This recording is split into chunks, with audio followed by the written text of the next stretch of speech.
ভিডিওটি দেখার আগে সবার কাছে ছোট্ট একটি রিকোয়েস্ট করতে চাই, প্লিজ প্লিজ প্লিজ যারা ভিডিওটি দেখবেন সবাই একটা করে সাবস্ক্রাইব করে দিবেন। আপনাদের ভালোবাসা পেলে এমন ভিডিও আরও উপহার দিব। রাত ৩টা। বাবা কল দিয়ে বলল, তোর মাকে এইমাত্র খুন করেছি, আমিও আত্মহত্যা করব।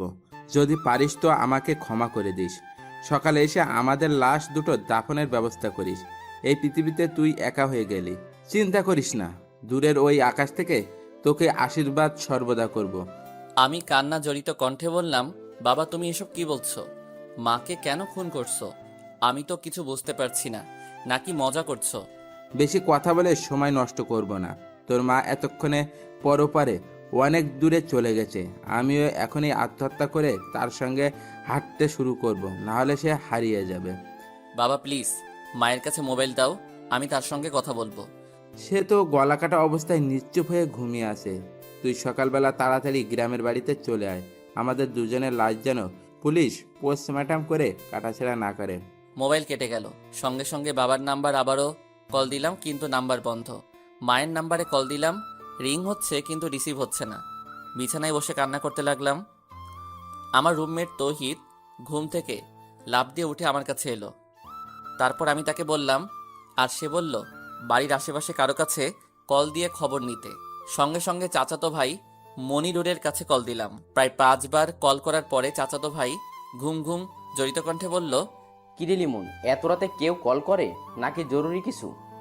আমি কান্না করতে করতে বললাম, মনির ভাই আমাদের বাড়িতে একটু দেখবা, মা বাবা কেমন আছে? কেন, চাচা চাচির কি হয়েছে? বাবা নাকি মাকে খুন করেছে, আর সে নিজেও এখন আত্মহত্যা করবে। আমাকে কল দিয়ে এসব বলে কল কেটে দিয়েছে। আমি তো শহরে আছি, তাই তুমি একটু যাবে? বলিস কি? আমি এখনই যাচ্ছি। হাই আল্লাহ, চাচা কেন চাচিকে খুন করবে? তুমি একটু তাড়াতাড়ি যাও, আর গিয়ে আমাকে কল দিয়ে জানিও। আমি বরং ততক্ষণে সবকিছু গুছিয়ে রওনা দিচ্ছি। প্লিজ তাড়াতাড়ি যাও। আমিও তোর সঙ্গে যাব। আচ্ছা ঠিক আছে। আমি খাট থেকে নেমে তাড়াতাড়ি প্যান্ট শার্ট পরা শুরু করেছি।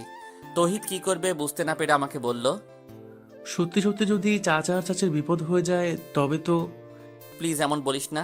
পৃথিবীতে আমার মা বাবা ছাড়া কেউ নেই। আচ্ছা মাথা ঠান্ডা কর আর চল তাড়াতাড়ি। রুম থেকে বের হয়ে রাস্তায় হাঁটছি। কোনো ধরনের গাড়ি দেখতে পাচ্ছি না।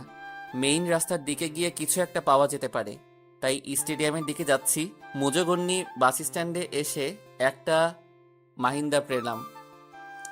রাতের বেলা 2-1টা গাড়ি চলে জানতাম, তাই উঠে বসলাম। মাহিন্দ্রার মধ্যে বসা অবস্থায় মনির ভাই কল দিলেন। হ্যাঁ মনির ভাই। লিমন, তোদের রুমের দরজা তো ভিতর থেকে বন্ধ করা, ভিতরে বাতি জ্বলে, কিন্তু ডাকাডাকি করে কোনো শব্দ পাচ্ছি না। এখন কি করব? আপনি দরজা ভেঙে ভিতরে প্রবেশ করুন, তাড়াতাড়ি করুন মনির ভাই। সত্যি সত্যি যদি তেমন কিছু হয়ে যায় তাহলে আবার পুলিশের ঝামেলা হবে না তো? কারণ পুলিশ যদি তখন বলে যে আমি দরজা কেন ভেঙে প্রবেশ করলাম। না, কিছু হবে না। আমি তখন বলবো যে আমার নির্দেশে আপনারা দরজা ভেঙেছেন। আচ্ছা ঠিক আছে। কল কেটে দিয়ে এক অস্থিরতার মধ্যে হা হুতাশ করতে লাগলাম। ভিতরে ঢুকে তারা কি খবর দেয় সেটা অনুমান করতে কষ্ট হচ্ছে। আমার মা বাবার মধ্যে তো কোনো রাগারাগি দেখিনি কোনো দিন, তাহলে কেন এমন করবে বাবা? মিনিট 10 পরে মনির ভাই কল দিয়ে কাঁপা কাঁপা গলায় বলল, লিমন তুই কোথায়? আমি চিৎকার করে বললাম, মনির ভাই আমি গাড়িতে আছি, কিন্তু মা বাবা ঠিক আছে তো? কিছু ঠিক নেই লিমন, চাচা চাচি দুজনের লাশ হয়ে গেছে লিমন। তুই তাড়াতাড়ি আয়, তোর বাবা মা আর দুনিয়ায় নেই। আমি তখন একটা চিৎকার করে আর কিছু বলতে পারি নাই। তৌহিদ আমাকে শক্ত করে জড়িয়ে ধরে রইল। মাহিন্দার মধ্যে আরো 2জন যাত্রী ছিল, তারা কৌতূহল নিয়ে তাকিয়ে রইল। রূপসা নদীর ঘাটে গিয়ে কোনো গাড়ি পাওয়া যাচ্ছে না। কিছুক্ষণ পর তৌহিদ বলল, আমাদের বন্ধু পারভেজের তো বাইক আছে, তাকে কল দিয়ে কি আসতে বলবো? হ্যাঁ চেষ্টা কর। পারভেজের বাসা টুটপাড়া কবরস্থানের কাছেই। সে শুনেই সঙ্গে সঙ্গে বাইক নিয়ে বেরিয়ে এলো। আধা ঘন্টা পরে সে যখন আমাদের কাছে এসে পৌঁছালো তখন 3জনে মিলে রূপসা ব্রিজের দিকে যাচ্ছি। আমাকে মাঝখানে বসিয়ে তৌহিদ শক্ত করে ধরে রেখেছে। পারভেজ তখন যতটা সম্ভব সাবধানে বাইক চালাচ্ছে। পিরোজপুর গ্রামের বাড়িতে যখন পৌঁছালাম তখন দিনের আলো ফুটতে শুরু করেছে। এর মধ্যে আমাদের বাড়ি ভর্তি মানুষের আনাগোনা দেখা যাচ্ছে। ভোররাত থেকে যারা শুনেছে তারা সবাই চলে এসেছে। থানা থেকে পুলিশ এখনো আসেনি, তাই লাশ ঠিক সেভাবেই পড়ে আছে। মা বাবার শোবার ঘরে ফ্লোরে গলাকাটা মরদেহ অবস্থায় পড়ে আছে আমার প্রিয় মা। তারই কাছে গলা কাটা অবস্থায় পড়ে আছে বাবা, আর বাবার হাতের কাছে একটা ছুরি। দেখেই মোটামুটি বোঝা যাচ্ছে যে বাবা নিজেই নিজের গলা কেটে ফেলেছে। কিন্তু কেন, কিসের জন্য? বাবার মনে তো এমন কোনো কষ্ট ছিল না যাতে করে সে এভাবে মাকে খুন করে নিজে আত্মহত্যা করতে পারে। তাহলে কারণ কি? আমার চিৎকারে তখন ঘরের দরজা জানালা সব ভেঙে যাবার উপক্রম। মনির ভাই, পারভেজ ও তৌহিদ মিলে আমাকে ধরে রাখতে ব্যস্ত। এমনটা কেন হয়ে গেল? আমি এখন কি নিয়ে বাঁচবো? কে আমাকে নিজের হাতে রান্না করে খাওয়াবে?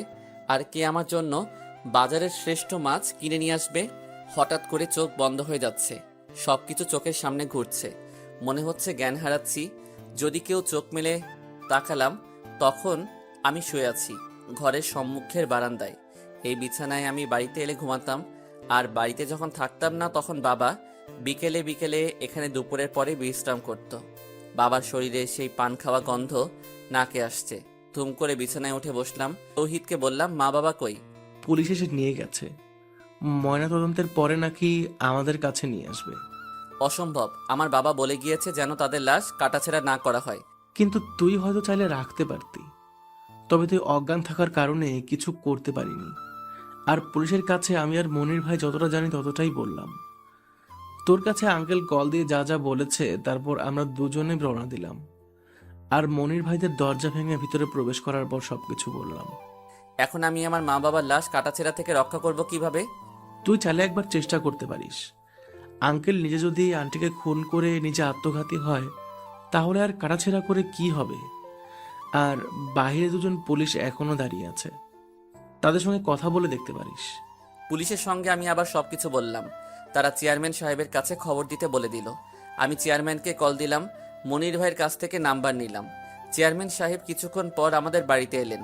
তারপর আমি তাকে বললাম যে মা বাবার লাশ ময়না তদন্তের দরকার নেই। তিনি বললেন যে তাহলে এমপির সঙ্গে যোগাযোগ করবেন এবং তিনি থানায় বলে দেবেন। মানসিকতার এতটা খারাপ অবস্থা, তবুও অনেক ঝামেলার মাধ্যমে মা বাবার লাশ ময়না তদন্তের হাত থেকে রক্ষা করলাম। কিন্তু মনের মধ্যে সেই একটা প্রশ্ন ঘুরছে, বাবা এমনটা কেন করলো? মাগরিবের কিছুক্ষণ আগেই মা বাবার দাফন করা শেষ হয়ে গেল। বাড়ি থেকে বের হব, পথে গেটের কাছে রাস্তার পাশেই ডান হাতে একটু ফাঁকা জমি আছে। বছর খানেক আগে একদিন সেখানে কিছু সুপারি গাছের চারা রোপণ করার সময় মা আমার সঙ্গে বলেছিল, তোর বাবা আর আমি মারা গেলে আমাদেরকে এখানে কবর দিস লিমন। আমরা তো মানুষ বেশি নয়, তুই বাড়ি থেকে বের হবার সময় আমাদের কবরে সালাম দিয়ে বের হতে পারবি। আবার যখন বাড়িতে ফিরবি তখনও আমাদের সালাম দিয়ে বাড়িতে প্রবেশ করবি। রাস্তা দিয়ে যখন মসজিদের ইমাম কিংবা কোনো ভালো লোক হেঁটে যাবে তখন আমাদের জন্য দোয়া করবে। আমি সেদিন হেসেছিলাম, কারণ আমার বিশ্বাস ছিল আমার মা বাবা এখনো অনেক দিন বাঁচবে। আসলে পৃথিবীর প্রতিটি মায়ের সন্তানেরাই চায় তাদের মা বাবা চিরকাল বেঁচে থাকুক। মা বাবাকে সেখানেই কবর দিলাম। এখন আর চোখ দিয়ে পানি বের হচ্ছে না। দাফন কাজ শেষ করে সবাই চলে গেছে, শুধু আশেপাশের কিছু মানুষ আছে। মনির ভাই বরাবরই আমার কাছে বসে কান্না করছে। বাবা তাকে খুব পছন্দ করত। পাশের ঘরের প্রতিবেশী এক চাচি আমাকে মাথায় তেল দিয়ে দিল, কপালে আর মুখে হাত দিয়ে আদর করে বলল, এভাবে ওরা চলে যাবে তা কখনো ভাবিনি। যা হবার হয়ে গেছে, মনকে শক্ত কর, আমরা তো আছি। সারা দিনে মোবাইল বের করার সুযোগ হয়নি। সেই যে সকালবেলা পকেটে রেখেছি সেইভাবেই পকেটে পড়ে আছে। বের করে দেখি মোবাইল বন্ধ হয়ে গেছে। চালু করতে গিয়ে দেখি চার্জ আছে। তাহলে মনে হয় চাপ লেগে বন্ধ হয়েছে, কারণ মোবাইলের ব্যাটারি একটু লুজ, তাই মাঝে মাঝে ধাক্কা লেগে বন্ধ হয়ে যায়। কাগজ দিয়ে জাম করে রাখি। মোবাইল চালু করলাম, তারপর কল লিস্টে গিয়ে বাবার নাম্বারের দিকে তাকিয়ে রইলাম। গতকাল রাতেও এমন সময় খাবার খেয়ে কল দিয়ে কথা বলেছিলাম, মাত্র 24 ঘন্টা। ইস! হঠাৎ করে চোখ গেল উপরে মেসেজের চিহ্নের উপর। মেসেজ অপশনে গিয়ে দেখি অনেকগুলো মেসেজ। সচরাচর সিম কোম্পানির অজস্র অপ্রয়োজনীয় মেসেজের জন্য এখন মেসেজ চেক না করে ডিলিট করতাম, কিন্তু সেগুলোর মধ্যে বাবার নাম্বার দিয়ে একটা মেসেজ দেখে অবাক হলাম। গতকাল রাত 2:53 মেসেজ এসেছে, আর বাবা আমাকে কল করেছিল রাত 3:09। মেসেজ পড়ে আমার হাত কাঁপছে। লেখা আছে, তোকে বাঁচাতে গিয়ে তোর মাকে খুন করলাম এইমাত্র। 25 বছরের সংসার জীবনে যাকে আমি কখনো একটা চড়ও মারিনি, তাকেই একটু আগেই নিজের হাতে জবাই করেছি। এখন আমার নিজের গলায় কাটবো। ওরা সবাই এখন আমার চারিদিক দাঁড়িয়ে আছে। তোকে কল দিয়ে বাড়িতে আসার জন্য আমাকে বলেছে। আমি সেই ফাঁকে তোকে কল না দিয়ে আগে মেসেজ দিচ্ছি। ওদের বলেছি যে নাম্বার খুঁজে পাচ্ছি না, তোকে কল দিয়ে আমি হয়তো নিরুপায় হয়ে বাড়িতে আসতে বলবো, কিন্তু খবরদার তুই আসবি না। কারা এসব করছে সেটা তোর জানার দরকার নেই, কিন্তু তুই আর কোনোদিন গ্রামের বাড়িতে আসবি না বাবা, না হলে ওরা তোকে খুন করে ফেলবে। আমি চাই না যে আমাদের মৃত্যুর জন্য তুই প্রতিশোধ নিস, তাই সেই খুনিদের নাম বললাম না। আমি আর তোর মা তোর জন্য জীবন দিয়ে গেলাম। আমাদের স্বপ্ন ছিল তুই অনেক বড় হবি রে। আমাদের স্বপ্ন পূরণ করিস বাবা। আকাশে বসে যেন তোকে দেখে আমি আর তোর মা হাসতে পারি।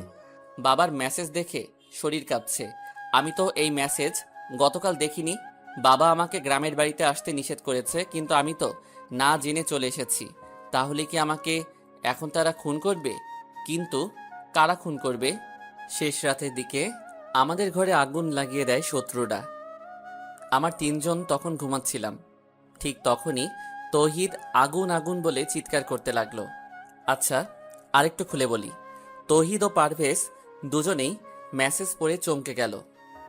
তৌহিদ আস্তে করে কানে কানে বলল, এই কথা কাউকে কিছু বলিস না, কারণ এখন তোর আশেপাশের সবাইকে শত্রু মনে করতে হবে। মনিরুল ভাইদের বাড়ি থেকে রাতের খাবার রান্না করে পাঠানো হয়েছে। তৌহিদ ও পারভেজ সেই খাবার খেয়েছে। আমাকেও তৌহিদ নিজের হাতে ভাত মেখে 2 লোকমা খাইয়ে দিল। সমস্ত ঘরের মধ্যে মা বাবার স্মৃতি জড়িয়ে আছে। রাতের বেলা আমি তৌহিদ ও পারভেজ একসঙ্গে ঘুমালাম। মনির ভাই থাকতে চেয়েছিলেন, কিন্তু আমরা নিষেধ করেছি। রাত 10টার দিকে আমার স্কুলের শিক্ষক এসেছিলেন দেখা করতে। অনেক কিছু উপদেশ দিয়ে 25-30 মিনিট পরে বিদায় নিয়ে চলে গেলেন। কারা হতে পারে সেই খুনের আসামি? আমাকে মারার জন্য কেন তাদের পরিকল্পনা? বাবা কেন আমাকে এসব থেকে আলাদা হতে বলল? লিমন, তুই ঘুমানোর চেষ্টা কর বন্ধু। আমি আর তহিদ জেগে আছি। যদি সত্যিই কেউ তোদের শত্রু থাকে তাহলে অবশ্যই হামলা করতে পারে। কিন্তু কেন করবে এমন? আমার তো কোনো শত্রু নেই, আর তাছাড়া আমরা কারো ক্ষতি করিনি কোনোদিন। দোস্ত, আজকাল ভালো মানুষদের ধ্বংস করার জন্য পৃথিবীতে অনেক খারাপ মানুষ আছে রে। নিশ্চয়ই এখানে অনেক বড় কিছু ঘটনা আছে, তাই সেটা আমাদের খুঁজে বের করতে হবে। কিন্তু বাবা তো আমাকে গ্রামে আসতে নিষেধ করেছে। তাহলে কি বাবার শেষ অনুরোধ রাখতে পারবো না? তুই নিজে গ্রাম ত্যাগ করবি, কিন্তু গোয়েন্দা বা সিআইডি মোতায়েন করতে হবে। তারা অবশ্যই এই রহস্যের উন্মোচন করতে সক্ষম হবে, তখন সবকিছু পরিষ্কার হবে। এরপরই আমরা চুপচাপ শুয়ে রইলাম। বাইরে ও ঘরের মধ্যে বৈদ্যুতিক বাতি জ্বলছে। মা বাবার কত স্মৃতি মনে পড়ে যাচ্ছে। চোখ বেয়ে অজান্তেই অগোচরে পানি বের হয়ে আসছে। এইভাবেই কখন চোখ বন্ধ করে ছিলাম জানি না, কিন্তু হঠাৎ করে তৌহিদের মুখে আগুন আগুন চিৎকার শুনে খুব ভয় পেয়ে বিছানায় বসলাম। দোস্ত, তাড়াতাড়ি বের হতে হবে, নাইলে সবাই আগুনে পুড়ে মারা যাবে। কিন্তু আমরা যখন দরজা খুলে বের হতে যাব, তখন দেখি দরজা বাহির থেকে বন্ধ করা। 3টা দরজা দিয়ে বাহির হওয়া যায়, কিন্তু সবগুলোই বাহির থেকে বন্ধ করে রাখা হয়েছে। গতকাল যেই পিছনের দরজা ভেঙে মনির ভাই প্রবেশ করেছিল, সেটা আজকে একদম ভালো করে পেরেক ঠুকে বন্ধ করে দিয়েছি। কিছু বাকি 2টি দরজা কারা বন্ধ করলো? আমাকে যারা খুন করতে চায় তারা কি এসব করছে? পশ্চিমে একটা নড়বড়ে জানালা ছিল, সেটাই এক ধাক্কা দিয়ে ভেঙে দিল পারভেজ। তারপর আমি, পারভেজ ও তৌহিদ বেরিয়ে গেলাম। আগুন সেই সময় প্রায় সমস্ত টিনের চালে ছড়িয়ে গেছে। ইটের দেয়াল হলেও কাঠ আর টিনের চালের ছাউনি দিয়ে ঘেরা ঘরটা চোখের সামনে পড়ছে। তৌহিদ ও পারভেজ দুজনেই সামনের দরজা বাহির থেকে খুলে পারভেজের বাইক বের করলো। আরও কিছু জিনিসপত্র বের করতে চেয়েছিল, কিন্তু পরিস্থিতি খুবই অস্বাভাবিক। আবারও সেই চিৎকার চেঁচামেচি শুনে গভীর রাতে অনেকেই ছুটে এসেছে। পানি ঢেলে আগুন নিভে যাবে, তাই পানি নিয়ে ব্যস্ত অনেকেই। আমি শুধু ঘরের সামনের আম গাছের গোড়ায় ঘাপটি মেরে বসে রইলাম। সকালবেলা পুলিশ এসেছে, আবার চেয়ারম্যান সাহেব নিজেও উপস্থিত হয়েছেন, কিন্তু মা বাবার স্মৃতি বিজড়িত ঘরটা দাঁড়িয়ে আছে পোড়া এক বীভৎস রূপ ধরে। আপনারা তখন কোথায় ছিলেন? আগুনের ঘটনা প্রথম কে দেখে? জি স্যার, আমি প্রথমে দেখতে পেয়েছি। আমার কান খুব পাতলা, ঘুমের মধ্যে পাড়া নড়া শব্দটাও কানে আসে। আমি যখন শুনি যে টিন পড়ছে আর স্ক্রু একটা একটা করে পটপট করে ছুটছে, তখন চিৎকার করেছি। আপনারা বাইরে বের হওয়ার পর কেউ কি তখন এখানে ছিল বা আক্রমণ করতে চেয়েছিল? না স্যার, তেমন কিছু নয়। আমরা তো এখানে সম্পূর্ণ ফাঁকা দেখেছি। আচ্ছা লিমন সাহেব, আপনার মা বাবার সঙ্গে কারো শত্রুতা ছিল? যেহেতু এখন একটা আক্রমণ হয়েছে, তাও আমরা কিছু শত্রুদের সন্দেহ করি। তেমন কোনো শত্রু নেই যারা খুন করবে। আমরা সবসময় ঝামেলা এড়িয়ে চলতাম।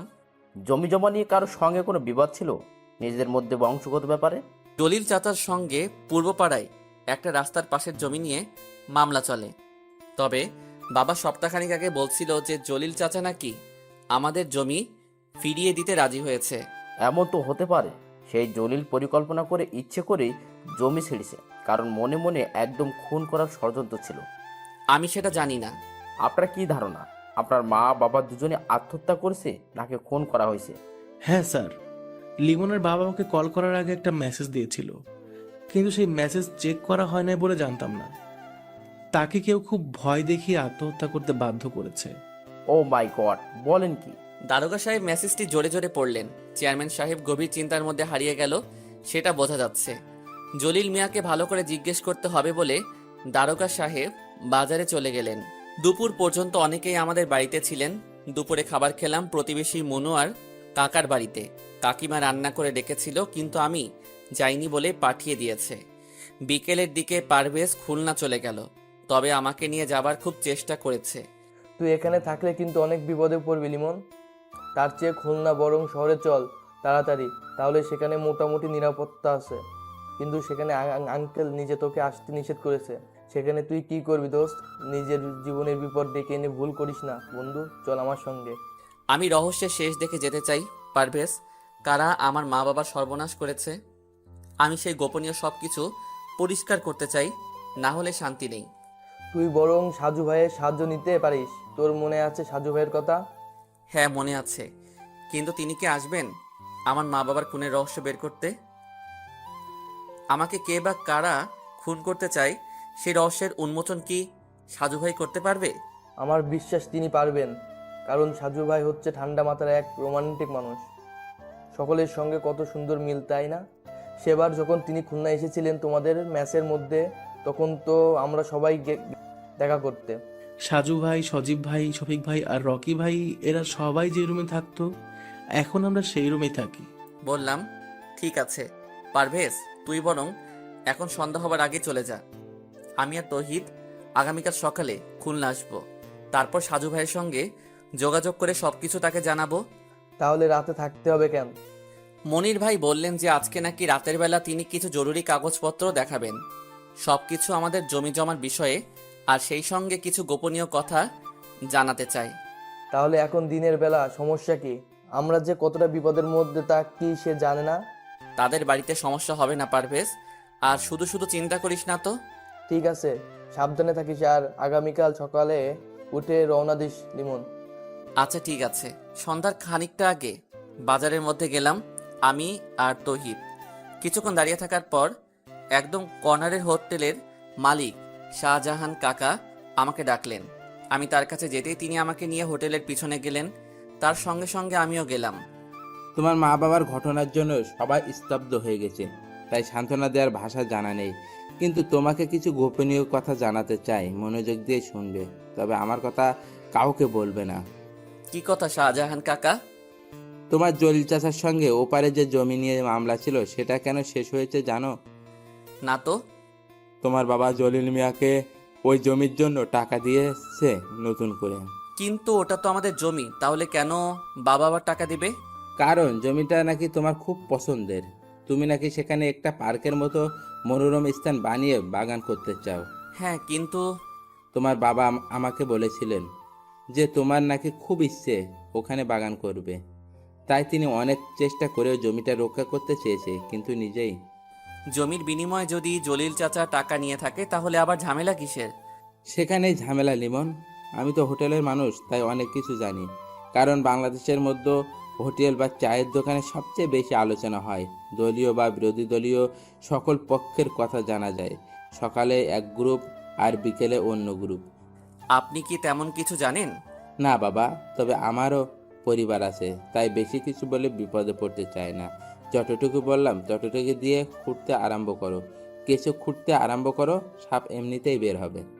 এতটুকু লিখে একটু দম নিল লিমন, তারপর আবারও লিখতে আরম্ভ করলো। বাজার থেকে আমি, তৌহিদ আর মনিরুল ভাই ফিরে আসলাম। জলিল চাচার কথা কাউকে কিছু বলিনি এখনো।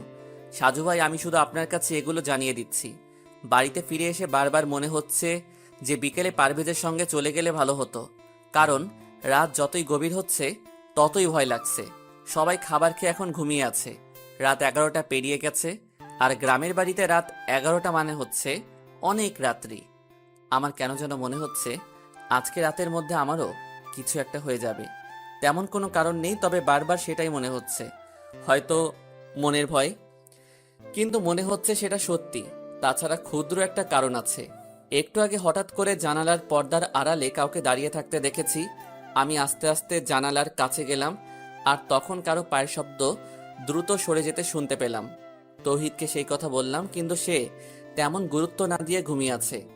গতকাল আর পরশু রাতে বেচারা ভালো ঘুমাতে পারে নাই, তাই এখন মনে হয় তাকে ঘুমে গ্রাস করেছে। আমি অবশ্য চাইলে ঘুমাতে পারি না। তাছাড়া জানালার ঘটনাটা খুব ভাবাচ্ছে আমাকে, তাই যতক্ষণ সম্ভব জাগ্রত হয়ে থাকতে চাই। পরশু রাত 3টায় বাবার সেই কল করার পর থেকে যা যা ঘটেছে সব কিছু সাজিয়ে লিখে দিলাম সাজু ভাই। সত্যি বলছি, আমার খুব ভয় করছে। যদি রাতের মধ্যে বা যে কোনো সময় আমি খুন হয়ে যাই, তাহলে সেই খুন আর মা বাবার খুনের রহস্য বের করার দায়িত্ব আপনার। আপনার এক ছোট ভাই হয়ে সেই দায়িত্ব আপনাকে দিলাম। আশা করি আপনি আসবেন। আমার বন্ধু পারভেজ, তৌহিদ ও আমার নিজের নাম্বার দিয়ে রাখলাম।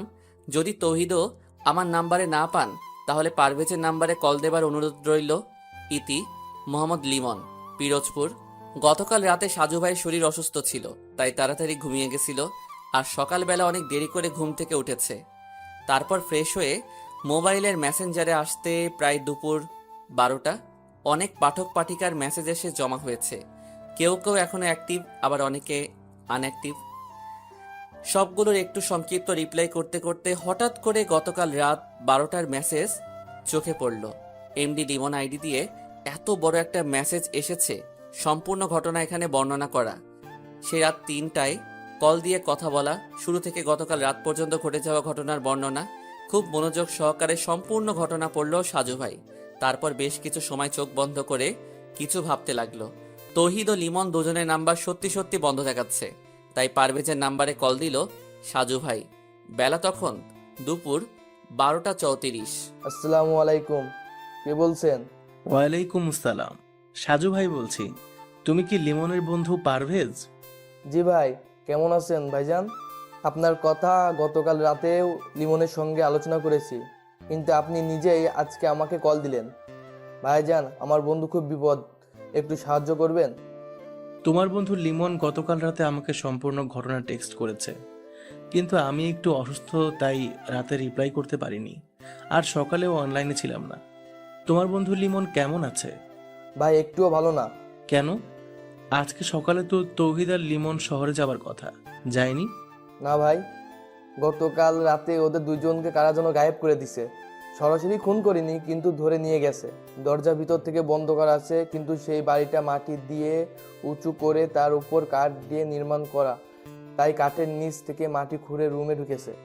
মাটি খোঁড়ার চিহ্ন এখনো পড়ে আছে, কিন্তু ওদের কোথাও খুঁজে পাওয়া যাচ্ছে না। তাহলে কি সেই মনিরুল লোকটার মধ্যে কোনো গন্ডগোল আছে? না সাজু ভাই, কারণ সকালবেলা পুকুরের মধ্যে পানিতে ভাসমান অবস্থায় মনিরুল ভাইয়ের লাশ পাওয়া গেছে। মনিরুল ভাইকে খুন করে ওদেরকে কিডন্যাপ করেছে। এলাকা ভয়ঙ্কর হয়ে গেছে। কি?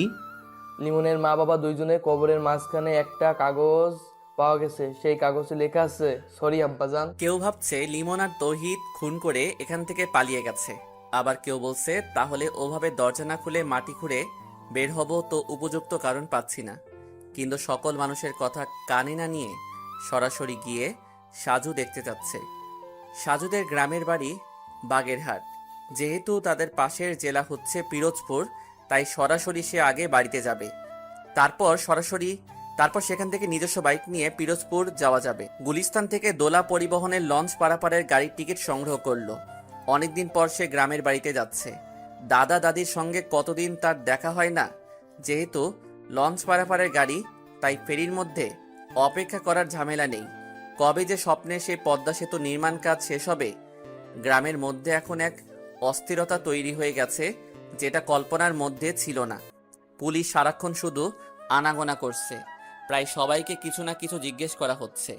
মনিরুলের পরিবারের কান্না আর আহাজারিতে সবচেয়ে বেশি আকাশ ভারী হয়ে যাচ্ছে। পুকুরের পাড়ে এমন কিছু নেই যেটা খুনির কাছে পৌঁছাতে পারে। দারোগা সাহেব যখন সাজুর কথা শুনলেন, তখন একটু ভ্রু কুঁচকে যেন কিছু ভাবলেন। সাজু যখন লিমনদের গ্রামের মধ্যে প্রবেশ করলো, তখন সন্ধ্যা হয়ে গেছে। বাড়িতে ফিরে কোনো রকমে ফ্রেশ হয়ে বাইক নিয়ে চলে এসেছে। সাজু স্থানীয় বাজারে এসে পারভেজকে কল দিল। পারভেজ তখন বাজারেই ছিল। বাজারের এক পাশে বিশাল জটলা, সেখানে সবাই ঘিরে আছে এবং পুলিশও দেখা যাচ্ছে। সাজু সেখানে এগিয়ে গিয়ে পারভেজের সঙ্গে সরাসরি হাত মিলিয়ে নিল। তারপর যখন জানতে পারল যে তৌহিদ ফিরে এসেছে, তখন অবাক হয়ে নিজেই সেদিকে এগিয়ে গেল। প্রায় ঘন্টাখানিক পরে পুলিশ তৌহিদকে নিয়ে থানায় রওনা দিল। তার আগে সাজু ভাই একবার মনিরুল আর লিমনদের ঘর দেখে এসেছেন। সব মোটামুটি ঠিক আছে, কিন্তু মনিরুলদের বাড়িতে যে ঘরে লিমন আর তৌহিদ ছিল, সেখানে মাটি খুঁড়ে বের হবার স্থান দেখে প্রশ্ন জাগল। তখন সে বুঝতে পারছে যে সবগুলো প্রশ্নের উত্তর তৌহিদের কাছে পাওয়া যাবে। পুলিশের সঙ্গে সঙ্গে সাজুও গিয়েছে থানায়, কারণ পুলিশ বলছে যা কিছু জিজ্ঞেস করার সব থানায় গিয়ে করবে। লিমন এখন কোন জায়গায় আছে? আর সেদিন রাতে তোমরা কিভাবে কি করেছো? তৌহিদ আস্তে আস্তে বলল, সাজু ভাই, আমি এখন জানি না লিমন কোথায়, কারণ আমাকে ওরা ফিরোজপুরের সি অফিস মোড়ে এসে নামিয়ে দিয়ে চলে গেছে। তারপর সেখান থেকে আমি একা এসেছি এখানে। লিমনের মধ্যে পশু ভর করেছে, ও কাউকে ছাড়বে না। মনিরকে কে খুন করেছে? লিমন। তুমি তখন কোথায় ছিলে? আমাকে আরো দুটো লোক ধরে রেখেছিল। মানে কি? সেখানে আবার আরো দুটো লোক কিভাবে এসেছে? আমি জানি না। তুমি আর লিমন যে ঘরে ছিলে, সেই ঘরের মধ্যে মাটির শীট কেটেছে কে? আমি সেখানে গিয়ে স্পষ্ট বুঝতে পারছি যে ভেতর থেকে মাটি খুঁড়ে বের হয়েছে তোমরা। হ্যাঁ সাজু ভাই, লিমন নিজে মাটি খুঁড়ে বের হবার অবস্থা করেছে। আমার এমনিতেই কান পাতলা, তাই যখন ধূপধাপ শব্দ হলো, তখন তাকিয়ে দেখি লিমন মাটি কাটছে। কিভাবে দেখলে? হ্যাঁ ঠিক তাই। আমি বিছানা থেকে নেমে তখন বললাম, কিরে লিমন, কি হয়েছে? লিমন তখন আমাকে চুপ করতে বলল। তারপর জানলা দিয়ে বাইরে তাকাতে বলছে। আমি তাকিয়ে দেখি যে সম্মুখে পুকুর পাড়ে কারা যেন দাঁড়িয়ে আছে। তাদের একজন হাতে সিগারেট ছিল, আর সেই সিগারেটের আগুন ওঠানামা করছে, তবে সামান্য আস্তে আস্তে কথাও কানে বাজছিল। তারপর? আমরা সেখান থেকে গর্ত নিয়ে আস্তে আস্তে করে বের হলাম। দরজা খুলে বের হলে না কেন? কারণ দরজা বাইরে থেকে বন্ধ ছিল। তাহলে কি মনির? হ্যাঁ, লিমন সেজন্যই বাইরে গিয়েছে এবং আমি তার সঙ্গে ছিলাম। কিন্তু সবচেয়ে বেশি অবাক হলাম কারণ দুটো লোক লিমনের পরিচিত। তারা তখন মনিরকে হাত পা আর মুখ বেঁধে দাঁড়িয়ে আছে। লিমন সেখান গিয়ে ওদের একজনের হাত থেকে একটা বড় ছুরি নিয়ে মনিরুল ভাইয়ের গলা কেটে দিল। কি বলছো তুমি? এতটা সহজ? আর লিমনের সঙ্গে তাদের কিসের সম্পর্ক? আমি জানি না। আমি এতটা হতভম্ব হয়ে গেছি যে সেখানে অজ্ঞান হয়ে মাথা ঘুরে পড়লাম। আর তারপর যখন হুঁশ হয়েছে, তখন আমি একটা টিন দিয়ে ছাউনি করা ঘরের মধ্যে বন্দি। লিমন সেখানে ছিল না? না, তবে আরেকটা লোক এসেছিল কিছুক্ষণ পরে, আর তিনি বলেছেন যে আমাকে নাকি তারা পাঠিয়ে দেবে, তবে শহরের মধ্যে ছেড়ে দেবে, কারণ গ্রামের মধ্যে নিয়ে গেলে প্রচুর ঝামেলা হতে পারে। লিমনের কথা জিজ্ঞেস করনি? হ্যাঁ, তারা বলল আমি লিমনের বন্ধু, তাই তারা আমাকে বাঁচাতে দিচ্ছে, না হলে আমাকেও শেষ করে দিত। আমি যেন ফিরোজপুরে থেকে সরাসরি খুলনা শহরে চলে যাই, আর কাউকে কিছু না বলি। যদি কিছু বলি তাহলে আমারও প্রচুর বিপদের মুখে পড়তে হবে। লিমন নাকি তার মা বাবার খুনি কে সেটা জানতে পেরেছে, তাই এক এক করে সবাইকে হত্যা করতে চায়ও।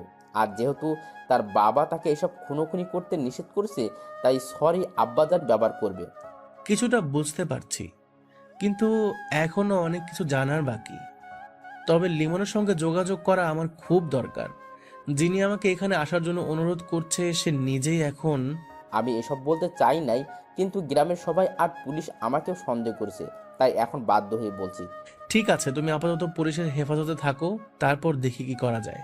আচ্ছা ঠিক আছে সাজু ভাই, কিন্তু লিমন যে এভাবে পরিবর্তন হবে কখনো ভাবিনি। মাত্র কিছু সময়ের মধ্যে কিভাবে কি হয়ে গেল, আর তার সঙ্গে লোক দুটো যুক্ত আছে, কি ভয়ঙ্কর। থানা থেকে বের হয়ে সাজু নিজের এলাকায় চলে এসেছে। রাতের মধ্যে সেই গ্রামে থাকার কোনো মানে হয় না। আর পারভেজ তো থানায় আসার আগেই বিদায় নিয়ে চলে গেছে। রাত 10টার দিকে বাড়িতে ফিরে ডিনার করে নিজের বিছানায় শুয়ে সজীবের কাছে কল দিল। আসার পথে সজীব কল দিছিল, কিন্তু তখন কথা বলতে পারে নাই। হ্যাঁ সজীব, কি খবর? বেশি ভালো না সাজু। কেন? রুহির মা অসুস্থ, তাকে ঢাকা মেডিকেল কলেজ হাসপাতালে ভর্তি করা হয়েছে। রুহি এখন সেই হাসপাতালে আছে। আমি তো চট্টগ্রামে আছি, আর তুই আজকে নাকি বাড়িতে গেলি। হ্যাঁ, পিরোজপুরে একটা মামলার মধ্যে জড়িয়ে যাওয়ার সম্ভাবনা আছে, তবে আগের চেয়ে এটা বেশ জটিল মনে হচ্ছে। কি রকম? ছেলেটা খুলনায় আমরা যেই মেসে ছিলাম সেই মেসেই থাকে। ওর মা বাবা দুজনেই যে কোনো অদৃশ্য কারণে আত্মহত্যা করেছে, কিন্তু সেগুলোর পেছনে একটা চক্র কাজ করছে। তাদের সন্দেহ করে এখন ওই ছেলে খুন করা শুরু করেছে। বেশি জটিল সমস্যা। হ্যাঁ, আর একা একা ভালো লাগে না। রকি বা তুই যে কোনো একজন সঙ্গী হলে ভালো হতো। তাহলে ছুটি নিয়ে আসবো নাকি? যদি পারিস তবে বেশ ভালো হবে। ঠিক আছে, কালকে অফিসে গিয়ে দেখি। অনেক ধন্যবাদ বন্ধু। আচ্ছা, তুই একটু সময় করে রুহির কাছে কল দিয়ে কথা বলিস। বেচারির বাবার তো তোর জন্য ফাঁসি হয়ে গেল, এখন তার মা অসুস্থ হয়ে গেছে, তাই খুব কান্না করছে। আচ্ছা ঠিক আছে। 3-4 দিন ধরে শরীরে হালকা জ্বর, গতকাল রাতে তাই তাড়াতাড়ি ঘুমিয়েছিল। আজকে ভ্রমণ করে আরও বেশি ক্লান্ত লাগছে, তাই বিছানায় শুয়ে একটু পরেই ঘুমিয়ে গেল সাজু ভাই। সকালবেলা 10:30টার দিকে ঘুম ভেঙে গেল, তাও আবার দাদির ডাকাডাকিতে। দাদির কাছে জানতে পারলো যে কে যেন তার সঙ্গে দেখা করতে এসেছে। বাহিরে এসে সাজু তাকে চিনতে পারছে না, তবে লোকটা বেশ বয়স্ক। বসে বসে তারা দাদার সঙ্গে গল্প করছে। সাজু মনে মনে ভাবলো, দাদা আবার নতুন করে বিয়ে দেবে নাকি। আসসালামু আলাইকুম। ওয়ালাইকুম আসসালাম। কেমন আছেন আপনি? জি আলহামদুলিল্লাহ। আপনি কেমন আছেন? আর আপনি কিন্তু আমার দাদার বয়সী, তাই নাতি হিসেবে তুমি করে বললে খুশি হব। ঠিক আছে, তাই হবে। আর আমি লিমনের নানা, তাই সম্পর্কে ঠিকই আছে। কোন লিমন? যার মা বাবা দুজনই খুন হয়েছে, আর লিমন নিজে এখন কোথায় আছে কেউ জানে না। আপনি তার নানা? হ্যাঁ, তবে আপন নানা নয়, ওরা মায়ের সম্পর্কে চাচা হই আমি। লিমনের নানা মারা গেছে অনেক আগেই, তারপর থেকে ওর মাকে আমি মানুষ করেছিলাম। বুঝতে পেরেছি, কিন্তু আমি গতকালই লিমনের সেই মোটর সাইকেলওয়ালা বন্ধুর কাছে শুনেছি যে সে সাজু নামের এক গোয়েন্দা আসবে। সারাদিন অপেক্ষায় রইলাম, কিন্তু যখন এলে তখন দেখা করতে পারলাম না। কিন্তু কেন? আজ সকালে থানায় গিয়ে তোমার বিষয় জানতে পারি, তবে গতকালই লিমনের বন্ধুর কাছে শুনেছি তোমার বাসা বাগেরহাট আর এই উপজেলায়। আমি এক সময় পিরোজপুর জেলা স্কুলের শিক্ষক ছিলাম। আমার এক ছাত্র আছে তোমাদের এই গ্রামের মধ্যে। আজকে সকালে যখন তাকে তোমার নাম করে জিজ্ঞেস করেছি, তখন সে তোমার ঠিকানা দিয়েছে। আমাকে এতটা জরুরি ভিত্তিতে খুঁজে বের করার কারণ কি? লিমনের মা বাবার বিপদের আশঙ্কা আমি আগে করেছিলাম, আর তারাও জানতো লিমনের বাবার কাছে একটা স্বর্ণের পুতুল আছে, খাঁটি স্বর্ণের পুতুল। বলেন কি? কিভাবে কি? এমন সময় সাজুর মোবাইল বেজে উঠল। নাম্বার দেখে চিনতে পারল সাজু। গতকাল রাতে থানা থেকে বের হওয়ার সময় সাজু ভাই থানার দারোগা সাহেবের নাম্বার নিয়ে এসেছেন এবং তার নিজের নাম্বারও দিয়ে এসেছে। Hello sir. সাজু সাহেব, আপনি কোথায়? আমি তো বাড়িতে। আপনি? আমি এখন সেই লিমনদের গ্রামের মধ্যে তাদের স্থানীয় বাজারে আছি। লিমন তো আজকে রাতে এই বাজারের হোটেল মালিক শাহজাহানের নামের লোকটাকে খুন করেছে। কি? আর কিভাবে নিশ্চিত হলেন খুনটা যে লিমন করেছে? লাশের পাশে চিরকুট ছিল, সরি আব্বাজান, আর আপনাকে উদ্দেশ্য করে কিছু কথার লেখা। আমাকে উদ্দেশ্য করে? হ্যাঁ সাজু সাহেব। কি লেখা আছে সেখানে? লেখা আছে, সাজু ভাই আমাকে ক্ষমা করবেন প্লিজ। আপনাকে যখন আমি ডেকেছি তখনও আমি রহস্য জানতাম না, কিন্তু এখন আমার চোখের সামনে সব কিছু পরিষ্কার, তাই আপনার কোনো সাহায্যের দরকার নেই। আমার মা বাবার হত্যার বিচার আমি নিজেই করব। খুব ভালো হয় যদি আপনি আর আমাদের গ্রামে না আসেন, কারণ আপনি থাকলে আমার ঝামেলা হবে। তাই আপনাকে সাবধান করে দিচ্ছি, আমার পথের মধ্যে যদি কোনো বাধা হয়ে দাঁড়ান তাহলে কিন্তু আপনাকেও বিপদে পড়তে হবে। তহিদকে মেরে ফেলা উচিত ছিল, শালাকে বন্ধু ভেবে ছেড়ে দিয়েছি, আর সে সব কিছু বলে দিয়েছে। ভেবেছিলাম যে লুকিয়ে লুকিয়ে প্রতিশোধ নিতে পারবো, কিন্তু ওর জন্য আর হলো না। তৌহিদকে সাবধানে থাকতে বলবেন, কারণ ওকে নিষেধ করার পরও যখন সব কিছু বলে দিয়েছে তখন কিছুটা মূল্য দিতে হবে তাকে। এই শাহজাহান কাকা আমার বাবার সঙ্গে বেইমানি করেছে, বাবার কাছ থেকে পুতুলের কথা জেনে সেটা আরেকজনকে বলে দিয়েছে, তাই একে ঘুম পাড়িয়ে দিলাম। এখনও অনেক কিছু ঘটনার বাকি আছে, তবে খেলাটা আমি খেলতে চাই। দারোগা সাহেব, আমার মনে হচ্ছে যে লিমন এগুলো করছে না। আপনি কি লিমনের বন্ধু তৌহিদকে ছেড়ে দিয়েছেন নাকি আপনার হেফাজতে আছে? আমার কাছে আছে। তাকে আটকে রাখুন। নিশ্চয়ই তৌহিদ কোনো কিছু লুকাচ্ছে, কারণ একটা অদৃশ্য মেঘ চোখের সামনে ঘুরছে। দেখুন, সেটা হয়তো সম্ভব না। উপর মহল থেকে সকালবেলা কল এসেছে, তাই তৌহিদকে ছেড়ে দিতে হবে। মানে তৌহিদের উপরে লোক আছে? হ্যাঁ, তার এক আঙ্কেলের সঙ্গে এমপি সাহেবের খুব ভালো সম্পর্ক আছে, তাই এমপি সাহেবের সুপারিশে ছাড়তে হবে।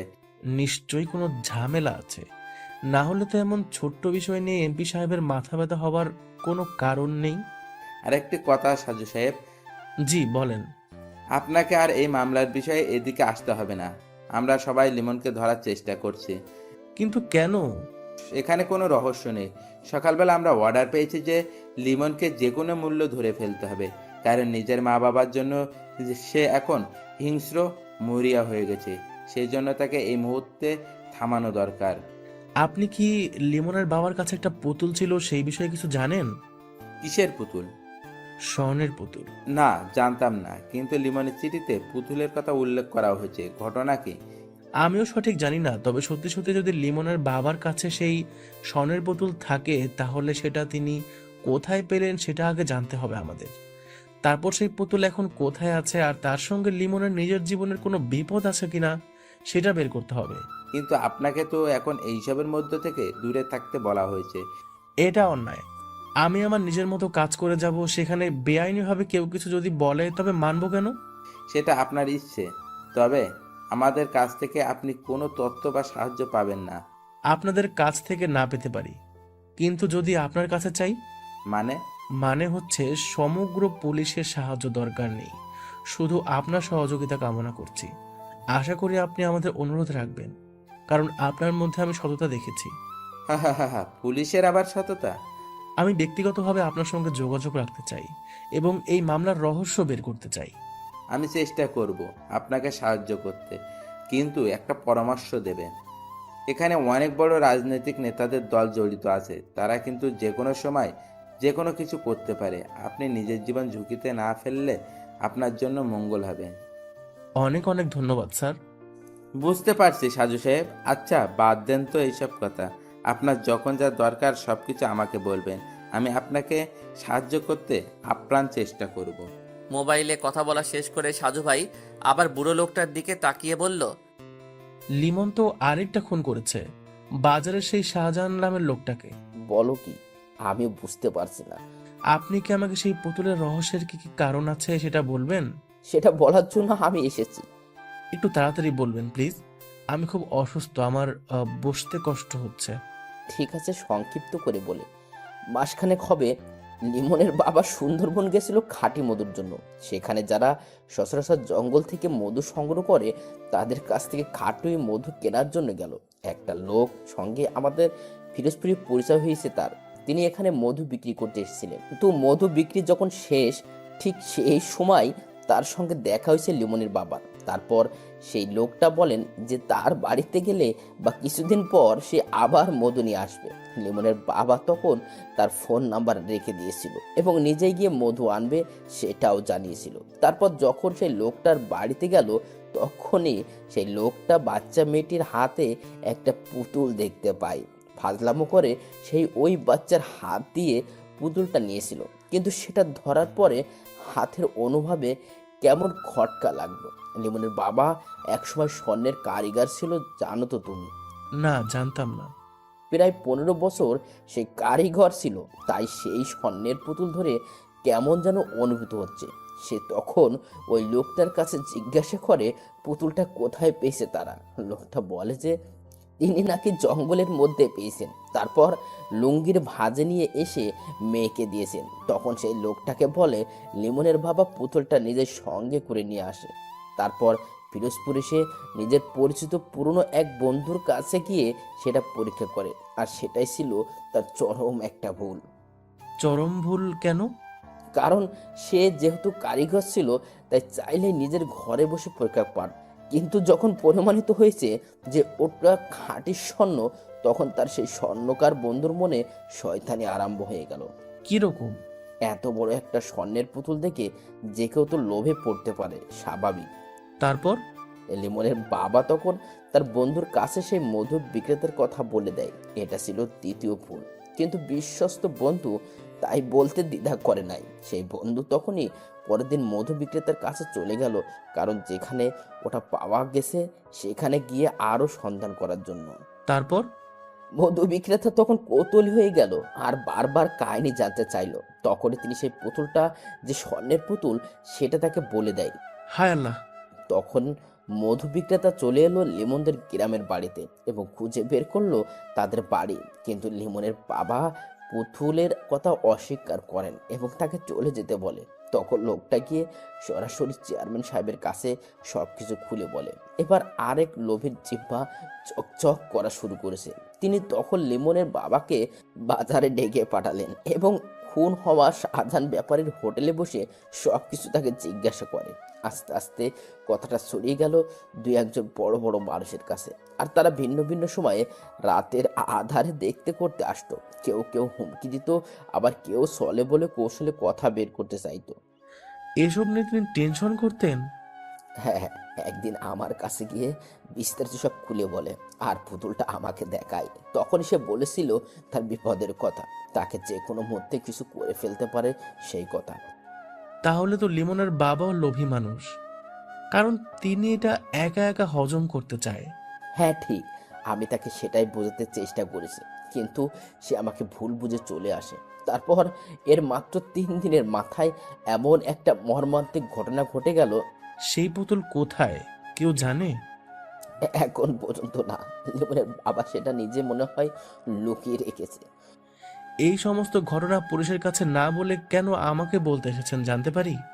পুলিশের ওপর বিশ্বাস নেই, আর তোমার বিষয় যখন জানলাম যে তুমি মোটামুটি বড়লোক বাবার সন্তান, তোমার বাবা লন্ডনে থাকে, আর তাছাড়া তুমি গোয়েন্দা, তাই বলতে ইচ্ছা করছিল হয়তো সে খুনের রহস্য উন্মোচন করতে পারবে। তার তোমাকে সেই পুত্রের রহস্য নিয়ে এগোতে হবে। সেটাই তো বুঝতে পারছি না।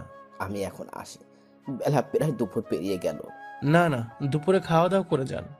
না, আমি চলে যাব, কিন্তু অবশ্যই আবার তোমার সঙ্গে দেখা হবে। ঠিক আছে। লিমনের যখন জ্ঞান ফিরেছে তখন সে একটা বন্ধ রুমে বন্দি, সম্পূর্ণ নতুন স্থান। এমন ঘরের মধ্যে সে কিভাবে এসেছে সেটাই তো বুঝতে পারছে না। বিছানার পাশে একটা চেয়ারে লাল গেঞ্জি পরে একটা লোক বসে আছে। তাকে চোখ মেলে যখন নড়াচড়া করতে দেখলো তখন শরীর ঝাড়া দিয়ে বলল, ডাক্তারের কথা তাহলে মিলে গেছে? কে আপনি আর আমি এখানে কেন? আমি কে সেটা তোমার না জানলেও চলবে, তবে তুমি এখানে আসো কারণ তোমাকে এখন পুলিশের লোকজন হন্যে হয়ে খুঁজছে। পুলিশ? আমাকে? কিন্তু কেন? মনির ও শাহজাহান নামের হোটেল মালিকের খুন করার অপরাধে তুমি এখন মোস্ট ওয়ান্টেড আসামি। আমি কখন খুন করেছি? সেদিন রাতে আমি তো ঘুমিয়েছিলাম, তারপর তো কিছু মনে নেই। হা হা হা, তোমাকে অজ্ঞান করে রাখা হয়েছিল কারণ তোমার স্থানে অন্য কেউ খুন করবে, আর সেই খুনের দায় পড়বে তোমার উপর। তারপর হতে তুমি হবে নিরুপায়, এবং সেই নিরুপায় জীবন থেকে বাঁচতে হলে তোমাকে আমাদের বসের কথা মেনে চলতে হবে। বস? বস কে? সেটা তো বলা যাবে না, আমাকে যতটুকু বলতে বলা হয়েছে ততটুকুই বললাম। তোমার মা বাবার মৃত্যুর জন্য দায়ী লোকের মধ্যে 2 জন অলরেডি কবরে চলে গেছে। তোমার অবর্তমানে আমাদের বস নিজেই অন্য কাউকে দিয়ে কাজ করাচ্ছেন। তাতে আপনার বসের লাভ কি? তোমার বাবার কাছে একটা স্বর্ণের পুতুল ছিল, তিনি সেটা কোথায় রেখে দিয়েছে সেটা জানতে হবে। স্বর্ণের পুতুল? হ্যাঁ। এমন সময় একটা মেয়ে রুমের মধ্যে প্রবেশ করলো। তার হাতে ট্রেতে চায়ের কাপ, নাস্তার ব্যবস্থা আছে। লোকটা তখন মেয়েটার দিকে তাকিয়ে বলল, আমি একটু বসের সঙ্গে মোবাইলে কথা বলে আসি, তুমি ততক্ষণ একে নাস্তা করতে দাও। আর ভয় নেই, আমি দরজার বাইরেই আছি, যদি সে পালাতে চায় তাহলে। আমার নাম নাসরিন জাহান, তোমার নাম কি? কে আপনি? এটা আবার কারোর নাম হয় নাকি? একদম হাসবেন না। আপনি কে? আমাকে কেন এখানে আটক করা হয়েছে? আমি জানি না, তবে আপনাকে দিয়ে খারাপ কাজ করানো হবে এতটুকু জানি। আমার অপরাধ? আপনার কোনো অপরাধ নেই, কিন্তু এরা যা করে সবকিছুই অপরাধ। এমন সময় লাল গেঞ্জি পরা লোকটা রুমে ঢুকে মোবাইল এগিয়ে দিয়ে বলল, লিমন। মোবাইলটা কানের কাছে নিয়ে অপর প্রান্তের কণ্ঠ শুনে চমকে গেল। বিস্মিত হয়ে বলল, কাকা আপনি? সঙ্গে সঙ্গে মোবাইলের লাইনটা কেটে গেল। সন্ধ্যার খানিকটা পর লিমনদের গ্রামের মধ্যে প্রবেশ করল সাজু ভাই। তার সঙ্গে আছে তাদের গ্রামের একটা ছোট ভাই, যার নাম রাজু। রাজুর অনেক শখ, সে সাজুর সঙ্গে যে কোনো একটা মামলার সময় সঙ্গী হবে। যেহেতু এই মামলার মধ্যে রকি বা সজীব এখনো কেউ সঙ্গে নেই, তাই রাজুকে নিয়ে আজকে এসেছে। নিজের বাইক না নিয়ে সাজু ভাই এসেছে, কারণ বাইক আনলে সমস্যা হতে পারে। লিমনদের বাড়ি গিয়ে সে গোপনে আস্তে আস্তে বাগানের মধ্যে প্রবেশ করলো। চারিদিকে তখন এশার আজান দিচ্ছে। বেশ কিছুক্ষণ পর সাজু সেখান থেকে বের হবার জন্য উঠে দাঁড়ালো, কিন্তু এখানে আসার কোনো কারণ বুঝতে পারল না রাজু। হঠাৎ করে সেই অন্ধকার বাগানের মধ্যে কারো কথার শব্দ শুনতে পেল। কিছুক্ষণ মনোযোগ দিয়ে শোনার পরে হঠাৎ করে সেই ফিসফিস করে কথা বলতে থাকা স্থান থেকে একটা জোরে কাশি বের হলো। বাগানের মধ্যে চেয়ারম্যান সাহেবের কাশির শব্দ পেয়ে থমকে গেল সাজু ভাই। যদিও সে এখানে একটা আশঙ্কা নিয়ে এসেছে, কিন্তু চেয়ারম্যান যে নিজে উপস্থিত হবে সেটা বুঝতে পারে নাই। তবে নিজেকে কিছুটা ভাবনার মধ্যে নিয়ে গেল, কারণ সে চেয়ারম্যান সাহেবের সঙ্গে মাত্র একবারই দেখা করেছে। আর তখনই এই চেয়ারম্যানের কাশির শব্দ মগজে গেঁথে গেছে, কারণ সেদিন এই কাশিটা খুব বিরক্ত লাগছিল। একটু পরে চেয়ারম্যান সাহেব বাগান থেকে বের হয়ে গেল। সাজু ভাই ও রাজু দুজনেই আস্তে আস্তে বের হলো। এই মুহূর্তে মুখোমুখি হওয়া যাবে না। মনের সকল প্রশ্ন চেপে রেখে অনুসন্ধান করতে হবে গভীরভাবে। নিজেদের এলাকায় ফেরার পথে রাজু জিজ্ঞেস করলো, আবার এখানে কেন এসেছিলাম সাজু ভাই? আর ওই লোকটা এখানে কেন?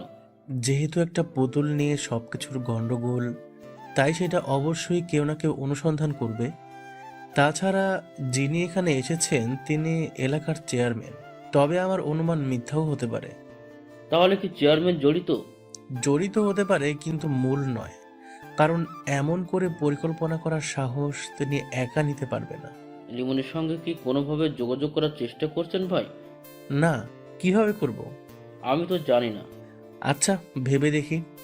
রাতে ডিনার করে সাজু কিছুক্ষণ বিছানায় বসে বসে ভাবতে লাগলো। সবকিছু যেন জট পাকিয়ে আছে।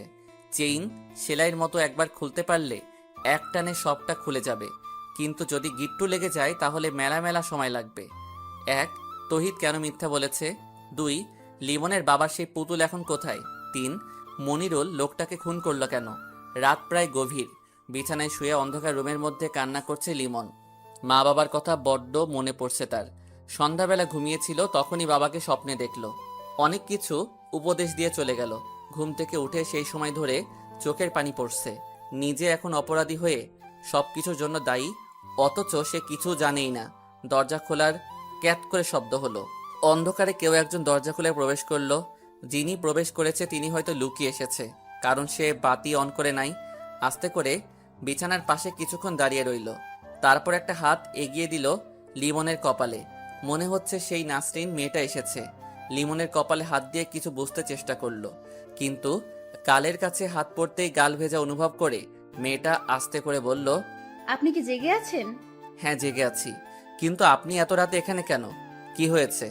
দিনের বেলা স্বাধীনভাবে আসতে পারি নাই, তাই রাতে আধারে লুকিয়ে এসেছি। আপনারা খুব খারাপ, আপনাদের সঙ্গে কথাই বলতে ইচ্ছে করে না। আচ্ছা, একটা প্রশ্ন করব। করেন। আপনি কি সেই যার মা বাবাকে পুতুলের জন্য পরিকল্পনা করে হত্যা করা হয়েছে?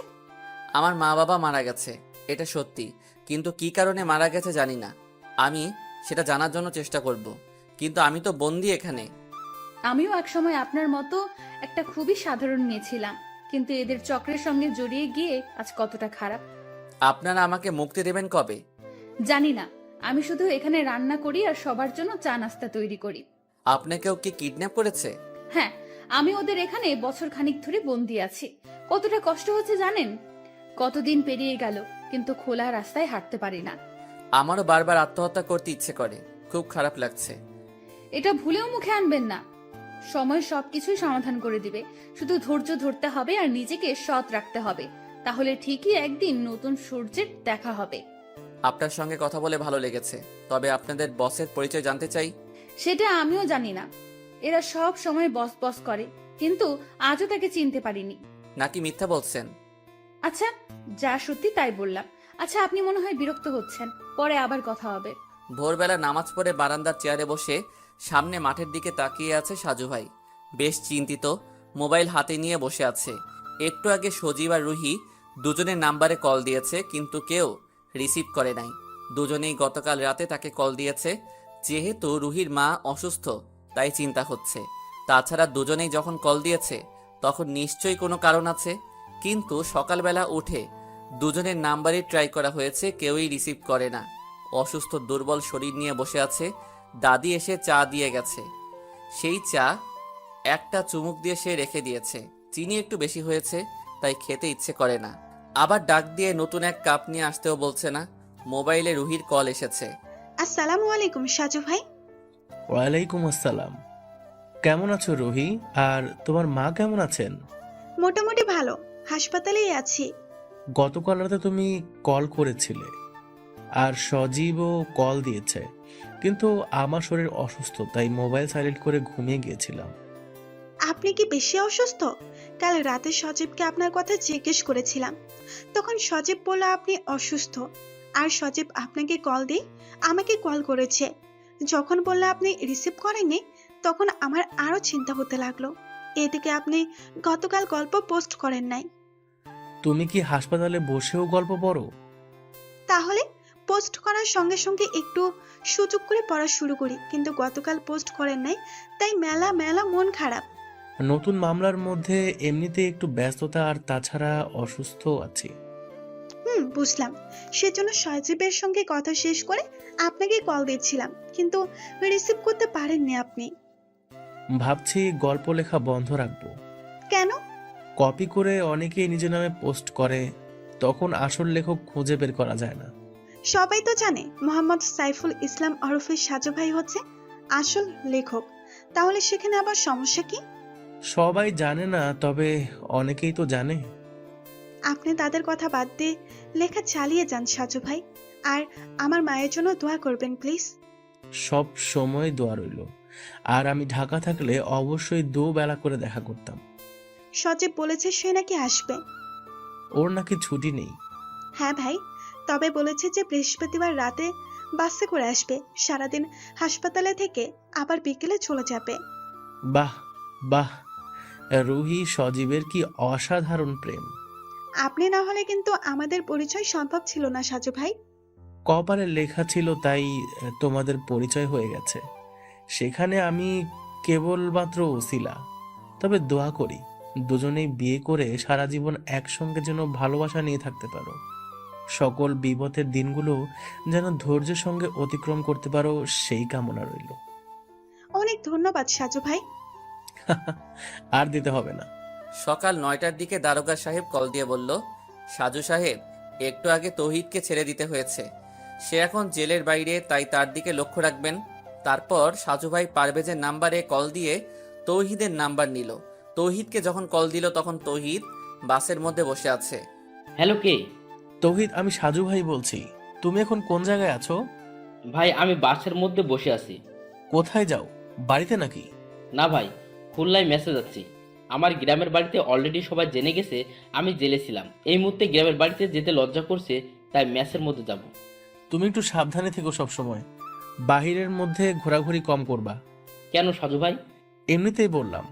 আর যদি কখনো মনে হয় যে তুমি বিপদে পড়তে যাচ্ছ, তাহলে সঙ্গে সঙ্গে আমাকে কল দিয়ে জানাবে। ঠিক আছে ভাই। রাখি তাহলে। আচ্ছা ঠিক আছে সাজু ভাই। আজকে আর কোথাও বের হতে ইচ্ছে করছে না। তাছাড়া যেহেতু লিমনদের গ্রামে গিয়ে তার জন্য অনুসন্ধান করা নিষিদ্ধ, তাই নতুন কোনো উপায় সেই গ্রামের মধ্যে প্রবেশ করতে হবে। আসরের কিছুক্ষণ পর সাজু ভাই নিজেদের পুকুরের পাড়ে হাঁটছিল, এমন সময় তৌহিদ কল দিল। সাজু খানিকটা অবাক হয়েই রিসিভ করলো। সাজু ভাই, আমাকে ক্ষমা করুন প্লিজ। মানে কি? কি হয়েছে হঠাৎ? আমার মনে হচ্ছে ওরা আমাকে শেষ করবে। আমি পুরোপুরি নিশ্চিত। কারা খুন করবে? আমি তাদের চিনি না। আমার সঙ্গে শুধু দুজন মানুষের দেখা হয়েছে, তাও সেদিন রাতে। কিন্তু তাদের দলনেতা আমি চিনি না। কোন দিন রাতে? যেদিন মনিরুল ভাইয়ের খুন হয়েছে। মানে? ভালো, আমি আপনার সঙ্গে মিথ্যা কথা বলছি সেদিন জেলের মধ্যে। তাহলে সত্যি কি? সেদিন রাতে সজীব ঘুমিয়েছিল, জানালার পাশে আমি। দুপুরবেলা পুকুরে জাল ফেলে মাছ ধরা হয়েছে, আর সেই মাছ ছাড়ানো হয়েছে এখানে, তাই কাদা আর পানি এখনো খানিকটা জমেছিল। সেই কাদা আর পিছল পানিতে পা পিছলে পড়ে গেল সাজু ভাই। হাত থেকে মোবাইল ছিটকে পড়ল পুকুরের মধ্যে। সোজা হয়ে দাঁড়িয়ে আফসোস করতে লাগলো, এ বছরই বৈশাখ মাসে পুকুরের সকল পানি সেচে নতুন করে কাটানো হয়েছে, অনেক গভীরতা এখনো। তাই সেখানে মোবাইল কতটা গভীরে গেছে আর কোথায় গেছে? তৌহিদের কাছে গুরুত্বপূর্ণ কথা আর শোনা হলো না সাজু ভাইয়ের। দাদাকে বলে দুজন লোক এনে তাড়াতাড়ি করে পুকুরে নামানো হলো। তারা প্রায় ঘন্টাখানিক ধরে নাকানি চুবানি খেয়েও উদ্ধার করতে পারল না। মাগরিবের আজান দিচ্ছে চারিদিকে। হতাশ হয়ে সাজু ভাই বাড়ির মধ্যে প্রবেশ করলো। রাত 10:30। রুমের দরজা বন্ধ করে বিছানায় শুয়ে আছে তৌহিদ। ভয়ে আতঙ্কে তার মুখের অবস্থা একদম খারাপ। এমন সময় দরজা ধাক্কার শব্দ শুনে সে বলল, কে ওখানে? আমি লিমন। দরজা খোল তৌহিদ। তহিদ বিব্রত হয়ে গেল, কিন্তু বারবার দরজা ধাক্কায় সে দরজা খুলে দেখে সত্যি সত্যি সেখানে লিমন দাঁড়িয়ে আছে। কি রে তুই, ভালো আছো বন্ধু? তোকে আমরা কত খুঁজেছি তুই জানো? কেমন আছো তৌহিদ? ভালো না বন্ধু, খুব খারাপ। কেন তৌহিদ? বিশ্বাসঘাতকতা যারা করে তারা তো খারাপ থাকার কথা নয়। তৌহিদ দেখলো লিমন ততক্ষণে দরজা বন্ধ করে দিয়েছে। সে ভাবছে চিৎকার করবে, কিন্তু লিমন ততক্ষণে তাদের রুমে তার নিজের সাউন্ড বক্স অন করে ফুল ভলিউম বাড়িয়ে দিল। এত রাতে এখন মেসের অন্যরা কি মনে করবে তাতে লিমনের কিছু যায় আসে না। তুই কি বলছিস এসব? দেখো তৌহিদ, পৃথিবীর ইতিহাসে মীর জাফর হচ্ছে বিশ্বাসঘাতক হিসেবে অধিক পরিচিত, কিন্তু সেই বিশ্বাসঘাতক মীর জাফরকে কিন্তু ইংরেজরা আবার হত্যা করেছে। তাদের উদ্দেশ্য সফল করার জন্য তারা তাকে ব্যবহার করেছে। কাজ শেষ করে কিন্তু তাকেও সরিয়ে দিয়েছে। তোকেও যারা ব্যবহার করেছে তারা আবার আমাকে এখন তোকে খুন করতে পাঠিয়েছে। তুই আমার অনেক ভালো বন্ধু, কিন্তু তবুও হাসতে হাসতে তোকে এখন খুন করব। রুমের মধ্যে চারিদিক কাঁপিয়ে বক্সে ডিজে গান হচ্ছে। তৌহিদ পিছনে সরতে গিয়ে খাটের সঙ্গে ধাক্কা খেয়ে বসে পড়ল। লিমনের হাতে এতক্ষণ যে লাঠির মতো ছিল সেটা কাভার খুলে সে একটা চকচকে ছুরি বের করলো। মুহূর্তের মধ্যে তৌহিদ বিছানা থেকে উঠে তাকে আঘাত করতে যাবে, তার আগে লিমন বাম হাত দিয়ে ধাক্কা দিয়ে ডান হাতের ছুরি পেটে চালান করে দিল। আহত তৌহিদ বিছানায় শুয়ে এখন কাতরাতে লাগলো, আর তার মুখ চেপে ধরে গলা কাটায় ব্যস্ত রইল লিমন। তৌহিদের লাশটা ভালো করে বিছানায় শুইয়ে দিয়ে একটা কাঁথা দিয়ে ভালো করে মুড়িয়ে দিল। দেখলে মনে হয় যেন কেউ ঘুমিয়ে আছে। তারপর নিজের রক্তমাখা গেঞ্জি খুলে আরেকটা গেঞ্জি পরে গান বন্ধ করলো। তৌহিদের মোবাইল বের করে সাজুর নাম্বারে কল দিল লিমন, কিন্তু নাম্বার তো বন্ধ, কারণ পুকুরে মোবাইল পড়ে গেছে তা তো কেউ জানে না। দরজা খুলে দেখে মেসের দুজন সদস্য দাঁড়িয়ে আছে, মাহিম ও তমাল। তমাল বলল, কি রে লিমন তুই? হ্যাঁ আসলাম মাত্র, কিন্তু তৌহিদের তো অনেক জ্বর এসেছে। তোরা থাক, আমি ডাক্তার নিয়ে আসি। সন্ধ্যাবেলা দেখেছি মন খারাপ করে বসে আছে, তখনই বুঝেছি শরীর অসুস্থ। তোরা একটু থাক, আমি ডাক্তারের কাছে গিয়ে দেখি কি করা যায়। আচ্ছা ঠিক আছে। লিমন চলে গেল। ওরা দুজন রুমে প্রবেশ করে দাঁড়িয়ে রইল। একটু পরে খাটের পাশে রক্তমাখা গেঞ্জি ও ছুরি দেখে দুজনেই আঁতকে উঠেছে। মাহিম ভয়ে ভয়ে তৌহিদের শরীর থেকে কাঁথা সরিয়ে দুজনেই চিৎকার করে ওঠে। গলা ও পেটে ছুরিকাঘাত করে নির্মমভাবে হত্যা করা তৌহিদের লাশটা পড়ে আছে। মাহিম দ্রুত রুম থেকে বের হয়ে রাস্তায় এসে দেখে সমস্ত রাস্তা ফাঁকা, কোথাও কেউ নেই। তৌহিদকে খুন করে লিমন পালিয়ে গেছে এটা ছড়িয়ে গেছে মুহূর্তেই। থানায় খবর দেওয়া হয়েছে। মেসের মধ্যে সকল সদস্য জড়সড় হয়ে দাঁড়িয়ে আছে।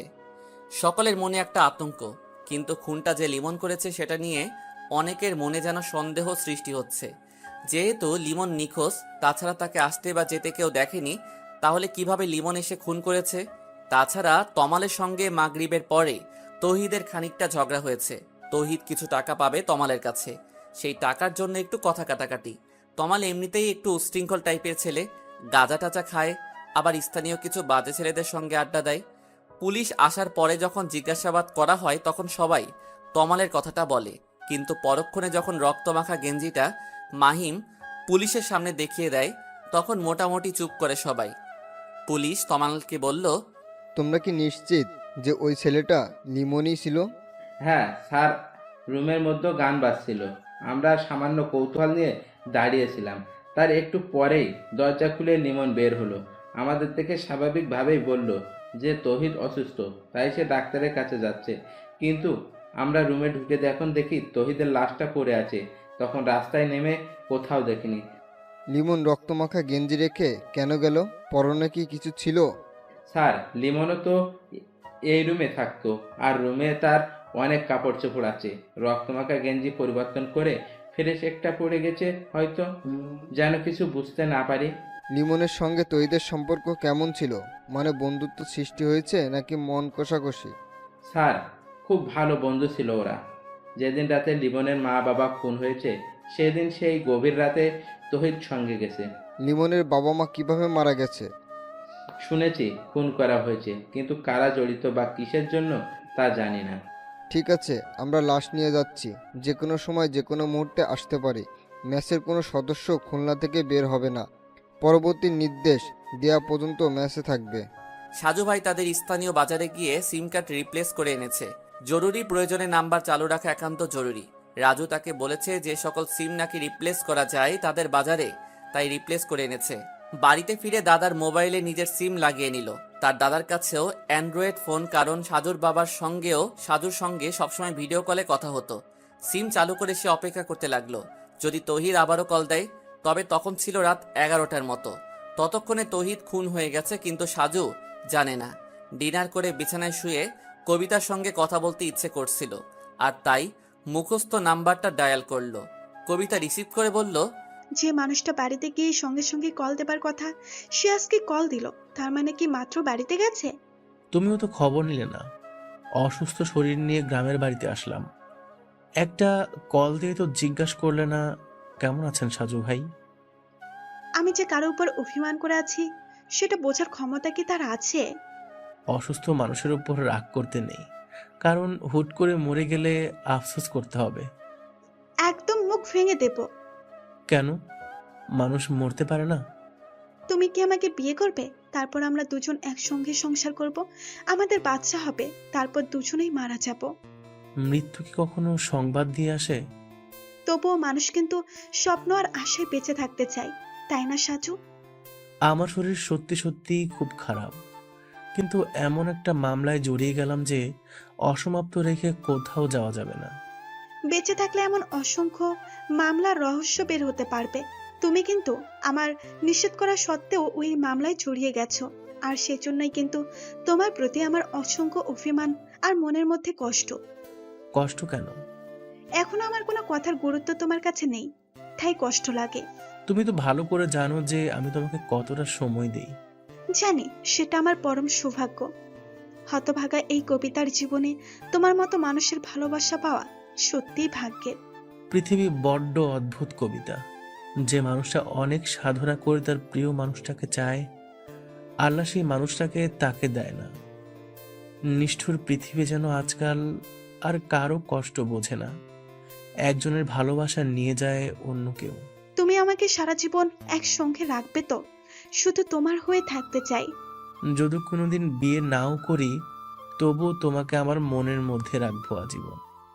আর যদি বিয়ে হয়ে যায় তাহলে তো স্বপ্ন পূরণ হবে, তাহলে তো সমস্যা নেই। এখনো আমাকে জ্যোতির মধ্যে থাকতে হবে? কথার কথা বললাম। খেয়েছো রাতে? হ্যাঁ, তুমি? না, খাবো একটু পর। সন্ধ্যার পরে ঘুমিয়েছিলাম, আর একটু আগে ঘুম থেকে উঠে এসব নামাজ পড়লাম, তাই দেরি হচ্ছে।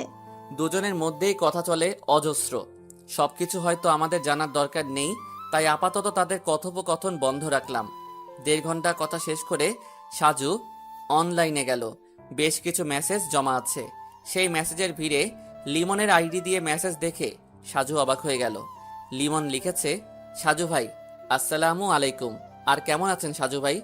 আমি আলহামদুলিল্লাহ ভালো আছি। এই কিছুক্ষণ আগে আপনার নাম্বারে কল দিলাম, কিন্তু নাম্বার বন্ধ। আমি এখন ভৈরব নদীর তীরে সেই চরেরহাট এলাকায় রাতের উত্তাল ঢেউ খেলানো শব্দের কাছে দাঁড়িয়ে আছি। একটু আগে তৌহিদকে খুন করে এলাম, হয়তো সামনে আরো বেশি বাড়তে পারে। আগের দুটো খুন আমি করিনি, তবু আমাকে ফাঁসানো হয়েছে। তৌহিদ আমার সঙ্গে বেইমানি করেছে সাজু ভাই। আপনি কখনো সেই চিরকুট পেয়ে বিশ্বাস করবেন না, কারণ আমি যাদের খুন করব তাদের কথা আপনাকে শুধু জানাবো, কখনো চিরকুট লিখব না। কিছুক্ষণ স্তব্ধ হয়ে বসে রইল সাজু। সামান্য কিছু সময় মোবাইলের স্ক্রিনে তাকিয়ে মাথা ব্যথা শুরু করেছে, কিন্তু তৌহিদ খুন হয়েছে সেটা তাকে খুব ব্যথিত করছে। কিছু কিছু জায়গায় কল দিতে হবে, কিন্তু কারো নাম্বার নেই। তৌহিদ বেইমানি করেছে। গতকাল বিকেলে তার সঙ্গে কথা বলতে বলতে মোবাইল পানিতে পড়ে গেছিল। তৌহিদ তাকে কিছু একটা বলার চেষ্টা করেছিল, কিন্তু বলতে পারে নাই। সে হয়তো বুঝতে পেরেছিল তাকে খুন করা হবে, তাই একদম শেষ মুহূর্তে স্মরণ করেছিল। কিন্তু সেই বেইমানিটা কি, কিসের জন্য তাকে খুন হতে হয়েছে?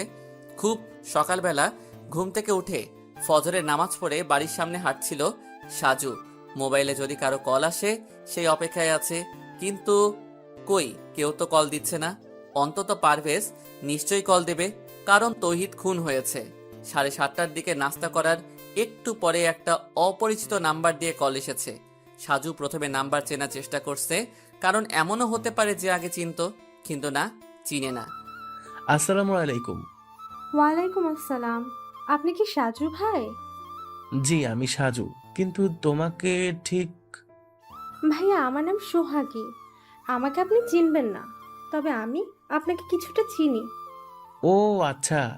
সাজু ভাই, আমি একটা জরুরি কথা বলতে কল করেছি আপনার কাছে। হ্যাঁ বলো। আপনি লিমনকে তো চিনেন, কিছুদিন আগে যার মা বাবা খুন হয়েছে, আর সে নিজেও এখন খুন করে পলাতক। হ্যাঁ হ্যাঁ চিনি, কিন্তু... আমি লিমনের গার্লফ্রেন্ড। আমরা দুজনেই দুজনকে পছন্দ করি। লিমনের মা বাবা আমার আর ওর সম্পর্ক জানতেন। হ্যাঁ আচ্ছা। আপনি কি আমাদের গ্রামে আজকে আসতে পারবেন? একটু জরুরি কাজ আছে। কি কাজ?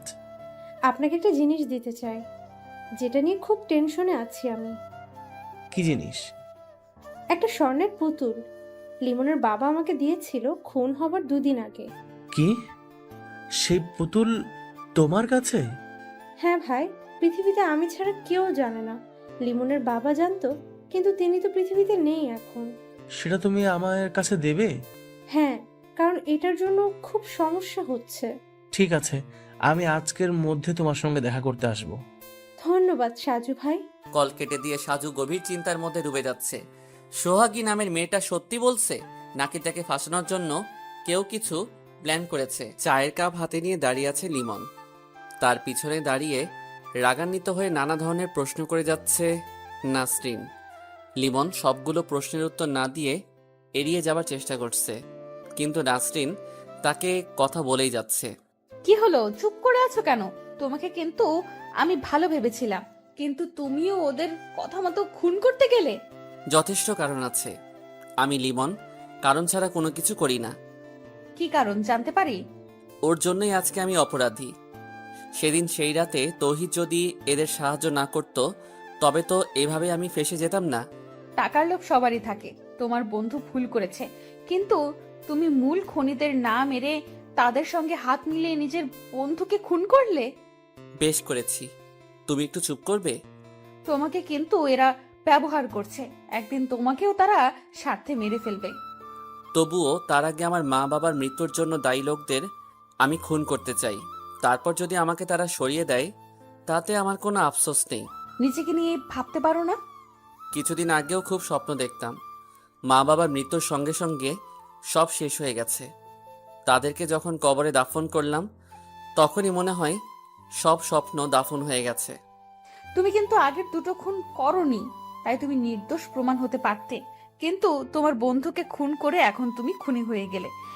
ভেবেছিলাম তোমাকে নিয়ে এই বন্দি থেকে বের হব, কিন্তু তুমি এখন যাও, বিরক্ত লাগছে। ভালো কথা কারোরই ভালো লাগে না। সবাই শুধু এই নর পিশাচদের দলে যোগ দেয়, কেউ তাদের বিরুদ্ধে রুখে দাঁড়ায় না, আর এইভাবেই ওরা দিনে দিনে অপরাধের পাহাড় করছে। একটা কথা বলবো? বলো। আমি আমার মা বাবার খুনিদের শেষ করে যদি এদেরকে শেষ করতে চাই, তাহলে কি তোমার সহযোগিতা পাবো? কিন্তু ততদিনে ওরা তোমাকেও সরিয়ে দেবে। ওরা যেভাবে পরিকল্পনা করবে, আমি তার ঠিক উল্টো পরিকল্পনা করব। আচ্ছা তুমি বলো তো, এদের বসের সঙ্গে এরা কিভাবে যোগাযোগ করে সব সময়? নিজাম ভাইয়ের সঙ্গে বসের সরাসরি যোগাযোগ, আর বাকি সবাই শুধু কলে কথা বলে আর লিখিত নোটিশ পায়। আচ্ছা ঠিক আছে। তোমাকে একটা কথা বলতে চাই লিমন। বলো। তুমি চাইলেই কিন্তু পালিয়ে যেতে পারবে, কারণ তোমাকে ওরা খুন করার জন্য বাইরে পাঠাবে, কিন্তু আমি চাইলেই পালাতে পারবো না। তাই যদি পারো তাহলে আমাকে মুক্ত করে দিও। আমি চেষ্টা করব, তবে আমার প্রধান লক্ষ্য আমার মা বাবার খুনিরা। সামান্য একটা স্বর্ণের পুতুলের জন্য সবকিছু যেন খুবই রহস্যময় হয়ে গেছে। হতে পারে সাধুর কাছে যেটা সামান্য, সেটা অন্যের কাছে অসামান্য হতে পারে, কিংবা অন্য কিছু। রাজু আসলো একটু পরে। সাজু তখনও নিজের রুমের বারান্দায় বসে আছে। রাজু আসতেই সে তাকে বলল, কি খবর রাজু? তোমাকে মনে মনে স্মরণ করি আর তুমি এসে হাজির। আলহামদুলিল্লাহ ভাই, কিন্তু আমাকে হঠাৎ করে খুঁজছিলেন? হ্যাঁ, একটা কাজ করে দিতে হবে। কি কাজ ভাই? আমার সিমের যত নাম্বার সবগুলো আমি একটা ডায়েরিতে লিখে রাখি, তাই সেগুলো সব একটা করে সেভ করে দিতে হবে। ভাইজান, এগুলোর মধ্যে কিন্তু নাম্বার সেভ করে রাখা যায়, আপনি সেখানে রাখেননি? না, কেন যেন ইচ্ছে করে না, তাই সবসময় আমি ডায়েরিতে লিখে রাখতে পছন্দ করি। এখন তুমি সেগুলো একটু সময় নিয়ে সেভ করে দিও। ঠিক আছে ভাই। আমি গতকাল রাত থেকে নাম্বারগুলোর জন্য অনেক মন খারাপ করেছি, কিন্তু জ্বরে অচেতন আর মাথা ব্যথার জন্য মনেই ছিল না যে আমার ডায়েরিতে লিখে রেখেছি। ভাই, আমি তো জানতাম যে আপনি অনেক কিছু ভুলে যান, তাই যে কোনো মামলার বিষয় নিয়ে আপনি সব কিছু লিখে রাখেন। হ্যাঁ, এই মামলার মধ্যেও তাই করছি। আচ্ছা রাজু, আর একটা প্রশ্ন করব তোমাকে। হ্যাঁ ভাই, নিশ্চয়ই। তাতে অনুমতি লাগে নাকি? তুমি তো মোটামুটি এখন রাজনীতির সঙ্গে মনে হয় জড়িয়ে গেছো, কিন্তু আগে তো এমন ছিল না, তাই না? আমি যেবার খুলনা থেকে পাশ করে বের হলাম সেবার তুমি ভর্তি হলে। হ্যাঁ ভাই। গ্রামের মধ্যে রুবিনা নামের একটা মেয়ের সঙ্গে তোমার রিলেশন ছিল, তাই না? জি, কিন্তু তার সঙ্গে আর যোগাযোগ নেই। সে আমাকে ভুলে গেছে। অনেক ভেবেছিলাম, কিন্তু কোনো মূল্য পেলাম না। পাগলের মতো তার জন্য ভালোবাসা রেখেছিলাম। আজকে সন্ধ্যাবেলা চা খেতে খেতে তোমার আর রুবিনার প্রেমের কাহিনী শুনবো, যদি তুমি বলতে চাও। সত্যি বলছেন? আচ্ছা ভাই, আপনি কি আমার বাস্তবতাটা আপনার লেখার মাধ্যমে তুলে ধরবেন? আগে শুনি, তারপর দেখি। ঠিক আছে ভাই। পিরোজপুরের পুরাতন বাস স্ট্যান্ড থেকে রিক্সা নিয়ে বলেশ্বর সেতুর দিকে এগিয়ে যাচ্ছে সাজু ভাই। রাজুকে সঙ্গে আনা হয়নি, কেন যেন মনে হয়েছে তাকে আনার দরকার নেই, কারণ পুতুলটা যে সাজুর কাছে থাকবে সেটা যেন সোহাগী নামে সেই মেয়ে, আর সে জানে যদি তৃতীয় কানে পৌঁছে যায় তাহলে সমস্যা হতে পারে। তাই একাই এসেছে সাজু ভাই। নিজের বাইকটা বাস স্ট্যান্ডে রেখে এসেছে, কারণ কেউ যদি ফলো করে তবে যেন কিছু বাহানা করা যায়। ব্রিজের ঠিক মাঝখানে কালো বোরকা পরে মুখ আটকে ছাতা মেলে দাঁড়িয়ে আছে সোহাগী। তাকে শনাক্ত করতে খুব বেশি অসুবিধা হয়নি সাজুর। সামনে দাঁড়িয়ে বলল, কেমন আছো তুমি? জি, আলহামদুলিল্লাহ। দুঃখিত, তোমাকে খানিকটা অপেক্ষা করতে হয়েছে। আসলে আসরের নামাজ জামাতে আদায় করে আসলাম বাস স্ট্যান্ডে। কোনো সমস্যা নেই, আমি বেশিক্ষণ দাঁড়িয়ে আর অপেক্ষা করতে চাই না। আপনাকে ওই পুতুলটা দিয়ে আমি চলে যাব, বাকি সব কথা মোবাইলে বলবো। পুতুল গ্রহণ করার আগে আমি তোমার কাছে কিছু প্রশ্ন করব, না হলে আমি পুতুল গ্রহণ করা থেকে বিরত থাকব। কারণটা খুবই স্বাভাবিক। আচ্ছা বলেন। লিমনের বাবা পুতুলটা দেবার সময় তোমাকে কি বলেছিল? নিশ্চয়ই কিছু না কিছু বলে গিয়েছিল, এমনি এমনি সে দিয়ে আসেনি। আমি এগুলো বিস্তারিত মোবাইলে বলবো। সে অনেক কথা সাজু ভাই, প্লিজ কিছু মনে করবেন না দয়া করে। তোমাকে আমি কতটা বিশ্বাস করতে পারি? যদি তুমি আমার সঙ্গে কোনো গেম খেলতে যাও তবে কি পরিণাম হবে জানো? আপনি ভুল বুঝবেন না, আঙ্কেল এটা দেবার সময় আমাকে বলেছিলেন। তুমি তো আমার লিমনকে খুব ভালোবাসো। যদি বেঁচে থাকি তাহলে তোমাকেই আমার ছেলের বউ করব। আর যদি মারা যায় তাহলে তোমরা যেভাবেই হোক তোমার মা বাবাকে রাজি করিয়ে বিয়ে করবে। তারপর ব্যাগ থেকে পুতুলটা বের করে বলেন যে এটা হচ্ছে স্বর্ণের পুতুল। তোমাদের দুজনের উজ্জ্বল এক ভবিষ্যৎ তৈরি হবে। আমি বললাম, কিন্তু আমাকে কেন দিচ্ছেন? এটার পিছনে অনেক শত্রুদের নজর পড়েছে। সারাক্ষণ এটা নিয়ে বিপদে আছি, তাই তোমার কাছে রাখতে চাই। যদিও মাটির নিচে কিংবা কোথাও রাখতে পারি, কিন্তু যদি সঠিক সময়ে না থাকি তাহলে তো তোমরা এর সন্ধান করতে পারবে না। তুমি যত্ন করে রেখো। আঙ্কেল তাহলে নিজের সব বিপদ অনুভব করতে পেরেছিল, কিন্তু তার ভুল ছিল তিনি এটা অন্য কারো কাছ থেকে এনে নিজের স্বার্থপরের মতো ভোগ করতে চেয়েছিলেন। আপনি এটা নিয়ে যান সাজু ভাই, না হলে আমি সবসময় আতঙ্কে থাকবো। তুমি যে এটা আমার কাছে দিচ্ছ সেটা পৃথিবীর কাউকে বলার দরকার নেই, এমনকি লিমনের কাছেও তুমি বলবে না, কারণ লিমন নিজে এখন অপরাধী হয়ে গেছে। আমি কাউকে বলবো না, তবে আপনার কাছে একটা অনুরোধ রইল, লিমনকে যেভাবেই হোক বাঁচিয়ে দেবেন। আমি ওকে চাই। চেষ্টা করব, কিন্তু সে গতকাল রাতে তার বন্ধু তৌহিদকে খুন করেছে। আমি আজকে সেখানে যেতাম, কিন্তু তোমার জন্য যাইনি। আগামীকাল সকালে খুলনায় সেই মেসে যাব। ভালো থাকবেন সাজু ভাই। তুমিও। পুতুল নিয়ে আবারও রিক্সা করে ফিরোজপুরের পুরাতন বাস স্ট্যান্ডে এসে নিজের বাইক নিয়ে সরাসরি চলে এলো সাজু ভাই। তাদের গ্রামের স্থানীয় বাজারে যখন এসেছে তখন বাজারের মসজিদে মাগরিবের নামাজ শুরু হয়ে গেছে, তাই তাড়াতাড়ি অজু করে নামাজ পড়তে গেল। নামাজ শেষ করে বাজার থেকে রাজুকে নিয়ে বাড়িতে ফিরল সাজু। রাজু তার দায়িত্ব পালন রেখেছে। সাজু ভাই মোবাইলের ডাটা চালু করে কিছুক্ষণ অনলাইনে হাঁটাহাঁটি করছে। হঠাৎ করে চোখে পড়লো বেশ কিছু মেসেজ রিকোয়েস্ট জমা হয়ে গেছে। গতকালও ছিল। লেখালেখির জন্য অনেকেই মেসেজ করে। সাজু সময় নিয়ে তাদের সঙ্গে গল্প করতে পছন্দ করে। অনেকে অনেক কিছু জিজ্ঞেস করে। সাজুর রিলেশনশিপ স্ট্যাটাস ডিভোর্স দেখে অনেক প্রশ্ন করে।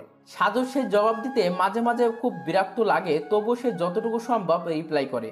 এক এক করে মেসেজ রিকোয়েস্ট চেক করে হঠাৎ সাদিকুল ইসলাম তৌহিদ আইডি থেকে থমকে গেল। অনেক মেসেজ দিয়েছে, তাও 26 ঘন্টা আগে, তার মানে গতকাল সন্ধ্যাবেলা। সাজু ভাই হঠাৎ করে লাইন কেটে গেল আর আপনার নাম্বার বন্ধ আপনার কাছে, তাই মেসেজ করতে বাধ্য হলাম। আশা করি আপনার দৃষ্টিতে পড়বে। আমি ভুল করেছি সাজু ভাই। সেদিন রাতে লিমন মন্ডুল ভাইয়ের বাসায় মাটি খুঁড়ে বের হয়নি, আমি মাটি খুঁড়ে বের হয়েছিলাম। তবে তার আগেই লিমনকে অজ্ঞান করেছিলাম, আর সবকিছুর ব্যবস্থা করেছিল বাইরে থেকে অজ্ঞাত 3টা মানুষ। আমি তাদের চিনি না, কিন্তু আমার ছাত্র জীবনে 5 লাখ টাকার মালিক হবার লোভ সংবরণ করতে পারিনি, যার জন্য এখন জীবন নিয়ে ঝুঁকিতেছি। তাই নিজের খানিকটা ভুলের কারণে লিমন বিপদে পড়েছে, আর আমি হলাম পাপী। মনির ভাইকে খুন করেছে বাইরের কিছু মানুষ, আর লিমন তখন অজ্ঞান ছিল। খুনের মধ্যে লিমনের এলাকার চেয়ারম্যান সাহেবের হাত আছে।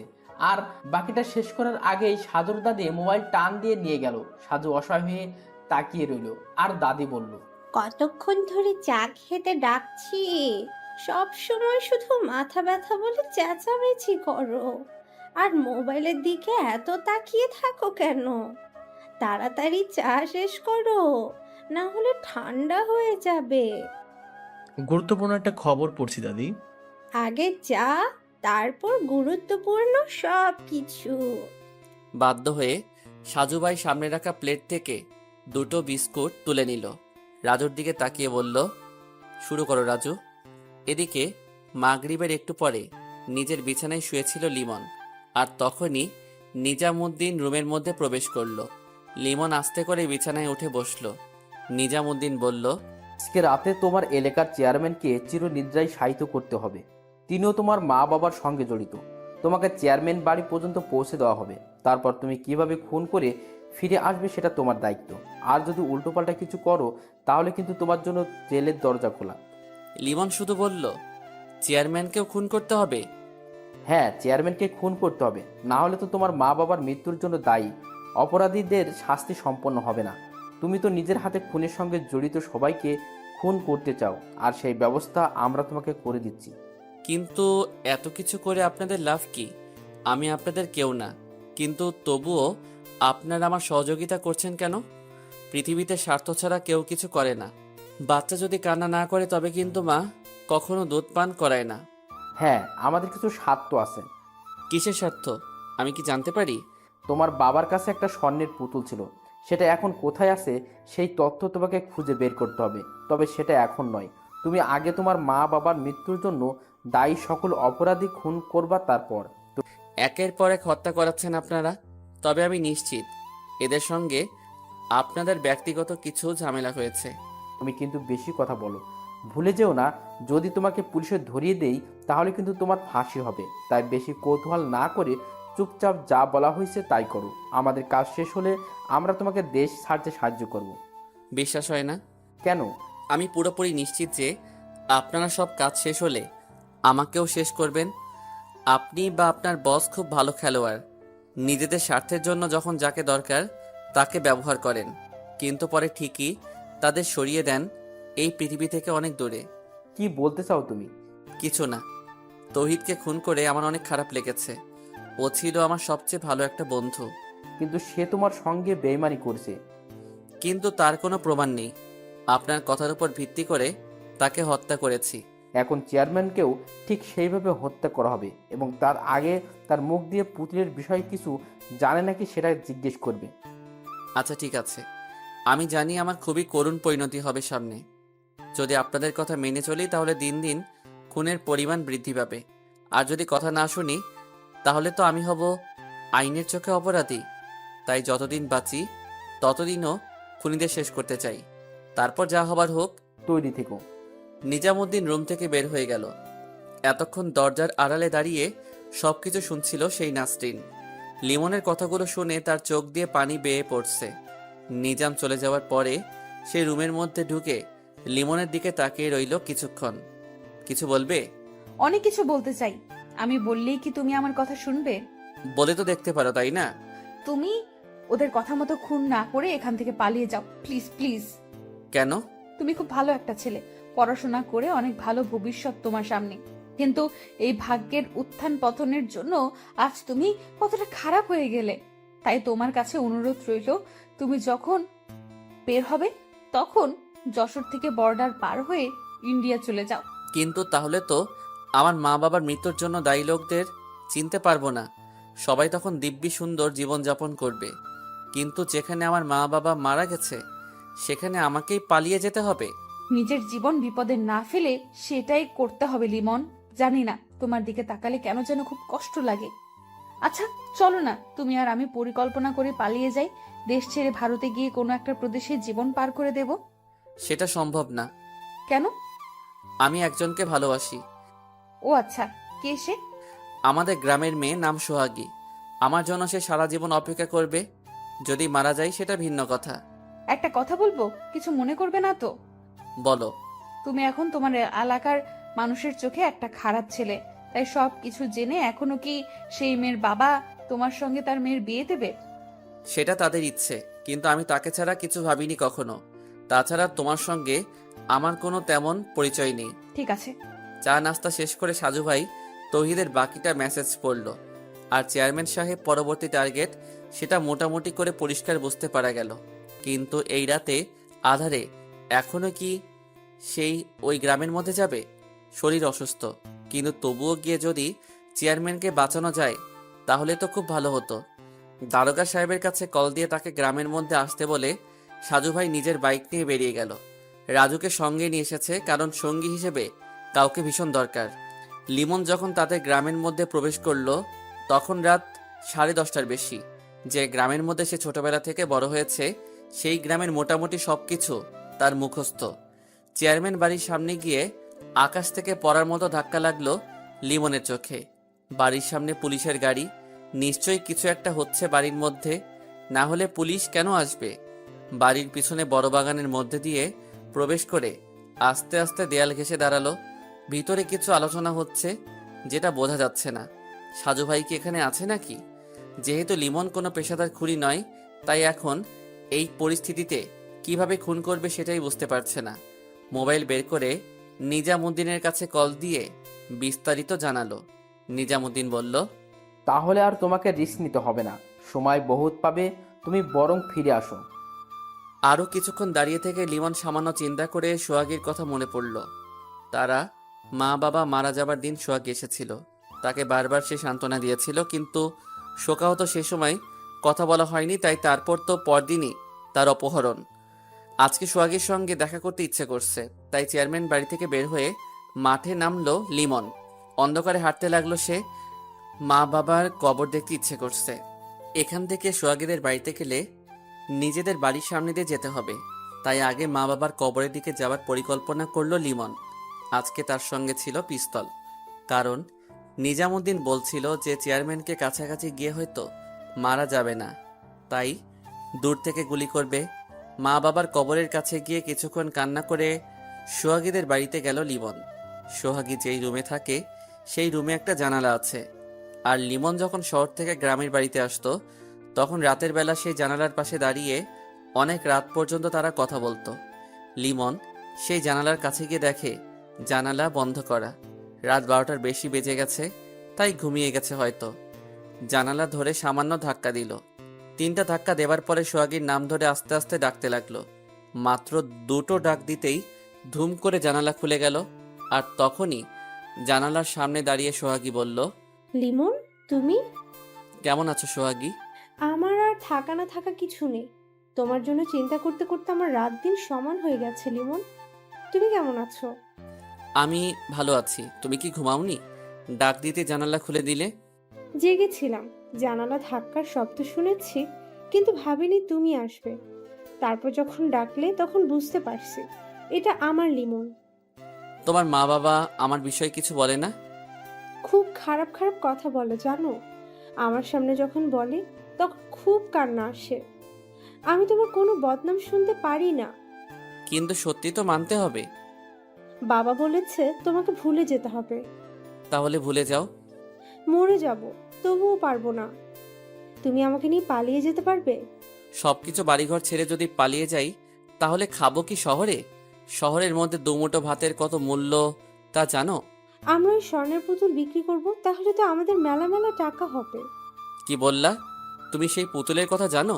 হ্যাঁ জানি, পুতুলটা আমার কাছেই ছিল, কিন্তু তোমার কোনো খোঁজ নেই। এদিকে ওটা নিয়ে খুব দুশ্চিন্তা হচ্ছিল, তাই আমি সাজু ভাইয়ের কাছে কল দিয়ে দেখা করলাম। তারপর তাকে সবকিছু বলে তার হাতে পুতুলটা দিয়ে দিয়েছি। এখন সেই পুতুল কার কাছে? সাজু ভাইয়ের কাছে আছে? হ্যাঁ। আমার ওই পুতুল যেভাবেই হোক ছিনিয়ে নিতে হবে সোহাগী। কোথায় যাচ্ছ? সাজু ভাইয়ের এলাকায়। আজকে রাতের মধ্যে আমি সাজু ভাইয়ের সঙ্গে দেখা করে পুতুল নিয়ে নেব। মাথা ঠান্ডা করো প্লিজ। আচ্ছা, আমি যেহেতু তার কাছে দিয়েছি, সেহেতু আমি তাকে বলে যদি চাই তাহলে তো দিয়ে দেবে। পাগল নাকি তুমি? সাজু ভাই গোয়েন্দা মানুষ, তাই তিনি অজস্র প্রশ্ন করবে তোমাকে। কিন্তু তুমি ওটা দিয়ে কি করবে? আমার তো মনে হচ্ছে না যে তুমি আমাদের ভবিষ্যতের জন্য সেটা হাত করতে চাচ্ছ। সোহাগী শোনো, ওই পুতুলের জন্য অনেক কিছু ঘটছে। একজন করে খুন করে আরেকজনকে দিয়ে সেই খুনিকে খুন করানো হচ্ছে, মানে কাঁটা দিয়ে আবার কাঁটা নির্মূল করা হচ্ছে। আমিও এখন একটা কাঁটা, আমাকেও যে কোনো সময় তারা কাঁটা দিয়ে তুলে ফেলবে। তাই তার আগেই আমি সেই আসল পরিকল্পনাকারীর কাছে পৌঁছাতে চাই। আর তার জন্য দরকার সেই পুতুল। পুতুলটা হলে আমি আসল প্ল্যানকারীর নিকটে যেতে পারবো সোহাগী। জানালা ধরে হতাশ হয়ে দাঁড়িয়ে আছে সোহাগী, আর অন্ধকারে বাগান চিরে বের হয়ে হাঁটতে লাগলো লিমন। সোহাগী ভাবছে কেন যে লিমনের সঙ্গে পুতুলের কথা বলতে গেল। এখন যদি সেই কারণে সাজু ভাইয়ের কোনো ক্ষতি করে।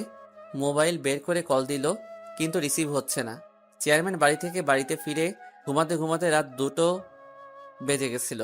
তাড়াতাড়ি করে বিছানায় শুয়ে মোবাইল সাইলেন্ট করে ঘুমিয়ে গেছিল সাজু ভাই, কিন্তু ফজরের খানিকটা আগে কারো মৃদু ডাকে ঘুমটা ভেঙে গেল। রুমটা অন্ধকার, তবে তার বিছানার সামনে অন্ধকারে কেউ যে দাঁড়িয়ে আছে সেটা বোঝা যাচ্ছে। বিছানা থেকে উঠতে গিয়ে উঠতে পারল না, কারণ তার হাত পা খাটের সঙ্গে বাঁধা। কে ওখানে? সাজু ভাই, আমি লিমন, কেমন আছেন? লিমন, তুমি এখানে কিভাবে আসলে?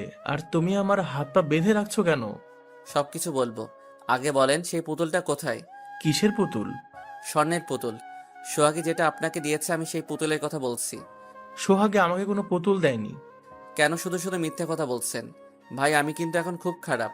আমার সঙ্গে একটা খুব ছোট্ট একটা পিস্তল আছে।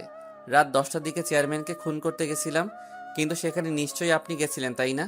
আপনার জন্য আমি আমার মা বাবার মৃত্যুর জন্য দায়ী একটা অপরাধীকে মারতে পারিনি। তাহলে তুমি সত্যি সত্যি গিয়েছিলে? হ্যাঁ, গেছিলাম। এবার আপনি তাড়াতাড়ি পুতুলের সন্ধান বলেন, না হলে কিন্তু আমার পিস্তলের গুলি খরচ করার পরিকল্পনা করতে হবে। জানেন তো আমি এখন পাক্কা হারামজাদা। তুমি কিন্তু ভুল করছো লিমন, কারণ এভাবে কেউ ভালো পথে থাকতে পারে না। আমি জানি আপনার অনেক জ্ঞান, আপনি যে আমাকে অনেক কিছু বলবেন সেটাও জানি। আর আমি মনে প্রাণে বিশ্বাস করি আপনার কথাগুলো সম্পূর্ণ সঠিক। কিন্তু ওই যে সাক্ষী মানি, কিন্তু তালগাছটা আমার সিদ্ধান্ত আমি নিজে গ্রহণ করব। তুমি আমার কথা মতো চললে আমি নিজে কিন্তু তোমাকে সহযোগিতা করব। ভুলে যেও না যে তোমার উপকার করতে আমি এসেছি। আপনি বড্ড কথা ঘোরাচ্ছেন সাজু ভাই। সময় থাকতে তাড়াতাড়ি বলেন পুতুল কোথায়, কারণ একটু পরে আকাশ পরিষ্কার হবে, তখন কিন্তু আমি ফিরতে পারবো না। আমি কিছুতেই তোমাকে সেই পুতুলের সন্ধান দেব না লিমন। ঠিক আছে, আমি খুঁজে বের করব। লিমন তখন চারিদিকে খুঁজতে লাগলো। রুমের মধ্যে সবকিছু ওলট পালট করে তন্ন তন্ন করে সে পুতুল খুঁজতে মরিয়া হয়ে গেল। প্রায় 20 মিনিট খোঁজার পরে হঠাৎ করে রুমের মধ্যে বাথরুমের ফলছাদে চোখ গেল। সাজু ভাই রুমের সঙ্গে অ্যাডজাস্ট বাথরুম আছে, আর তারই ছাদে উঠে গেল লিমন। তারপর একটু পরে সেখান থেকে কালো কাপড়ে মোড়ানো পুতুলটা নিয়ে বেরিয়ে এলো লিমন।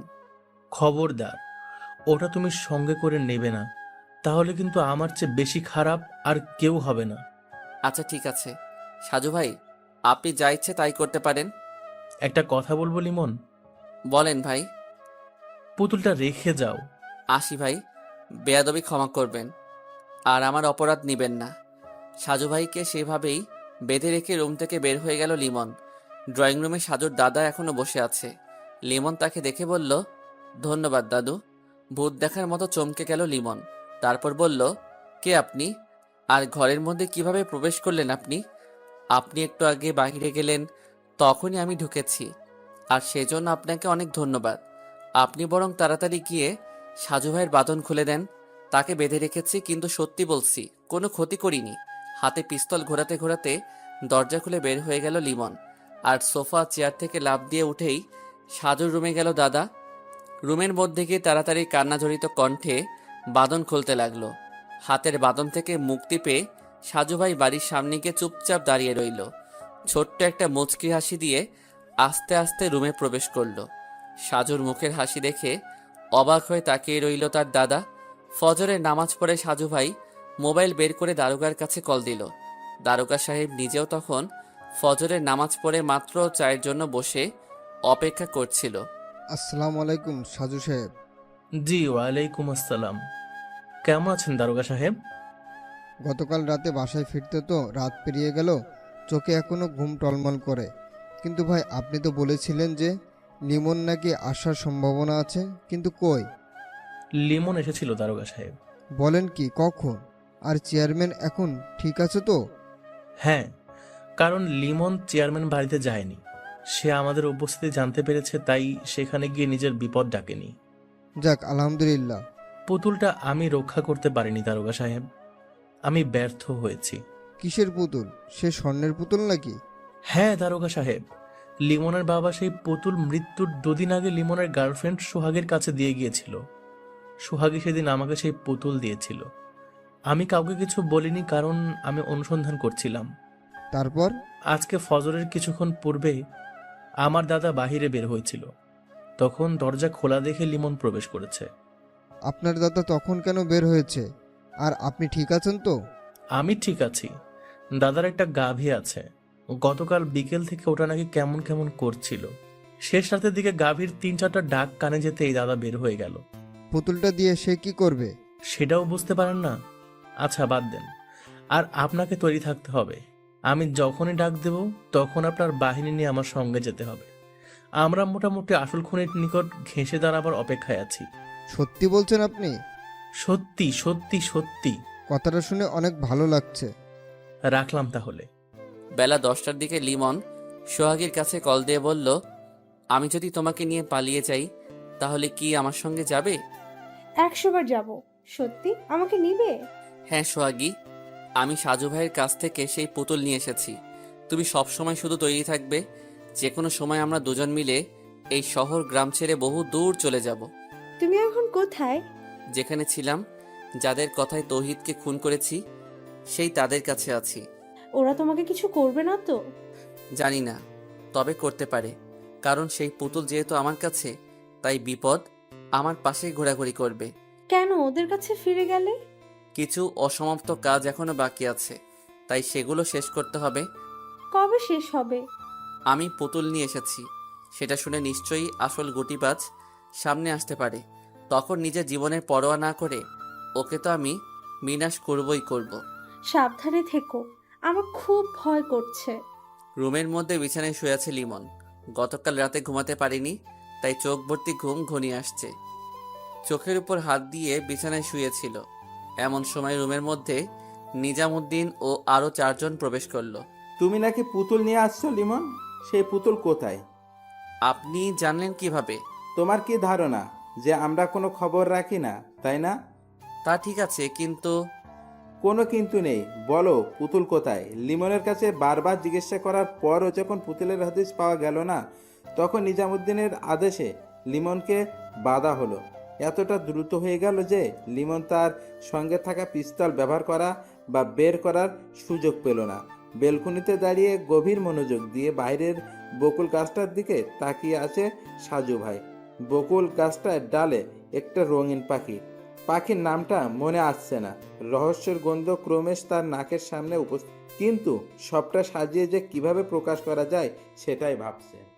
দাদু, একটা কথা জিজ্ঞেস করব? হ্যাঁ দাদা করো।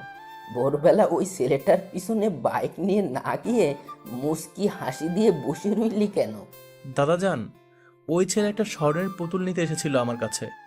কি? হ্যাঁ, সেদিন লিমনের নানা যেই পুতুলের কথা বলেছিল সেটা আমার কাছে ছিল।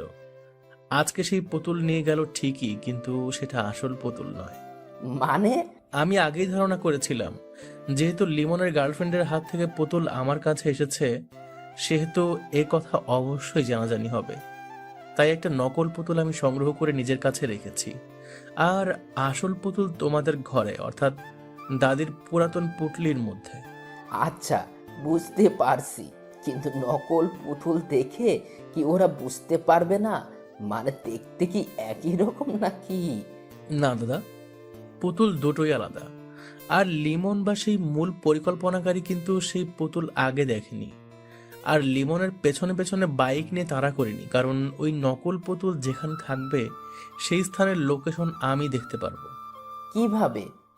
পরে বলবো দাদাজান, এখন একটু ভাবতে হবে, তাই পরে কথা বলবো। হুম। লিমন বিছানায় হাত পা বাঁধা অবস্থায় পড়ে আছে আর মনে মনে হাসছে। কয়েক ঘন্টা আগেই সে সাজু ভাইকে এভাবেই বেঁধে রেখেছিল, আর এখন সে নিজেই বন্দি। নিজামুদ্দিন বারবার তাকে পুতুলের কথা জিজ্ঞেস করছে, আর লিমন শুধু বারবার মাথা নেড়ে না বলছে। হঠাৎ করে দরজা খুলে কালো টি শার্ট পরে একটা ছেলে প্রবেশ করলো। মুহূর্তের মধ্যে হাতের পিস্তল নিজামুদ্দিনের দিকে তাক করে পরপর 3টা গুলি করলো। নিজামুদ্দিন আস্তে আস্তে নিস্তেজ হয়ে ঢলে পড়লেন। কালো টি শার্ট পরা লোকটা বিড়বিড় করে তখন বলল, ক্ষমা করবেন নিজাম ভাই, বসের সঙ্গে আপনার বেইমানি করতে চেয়েছিলেন, তাই বসের নির্দেশে আপনাকে মারতে বাধ্য হলাম। নিজামের লাশের দিকে এক দৃষ্টিতে তাকিয়ে রইল লিমন। তারপর স্বাভাবিকভাবে মাথা উঁচু করে ডান পাশে দেয়ালের দিকে তাকিয়ে রইল। দুজন ব্যক্তি এসে নিজামের লাশ নিয়ে গেল, আর সেই খুনিটা তখন লিমনকে বলল, তোমার সঙ্গে দেখা করার জন্য আমাদের বস এখানে আসছেন, তুমি তার সঙ্গে কথা বলতে প্রস্তুত থেকো। আচমকা শক্ত হয়ে লোকটার দিকে অবাক হয়ে তাকালো লিমন। তার চোখে মুখে স্পষ্ট আশ্চর্য হবার ছাপ। সত্যি সত্যি কি তিনি আসবেন, নাকি তার পরিবর্তে অন্য কাউকে পাঠাবে? বস নিজেই আসবে, কিন্তু তার আগে তোমার চোখে কালো কাপড় দিয়ে বাঁধা হবে। চোখ বাঁধা হবে কেন? কারণ তিনি তোমার পরিচিতি। আরও কিছুটা বিচলিত হয়ে লোকটার মুখের দিকে তাকিয়ে রইল। যদি পরিচিত কেউ হয় তবে আজকে কেন সামনে আসবে? তাহলে কি তিনিও পুতুলের লোভে?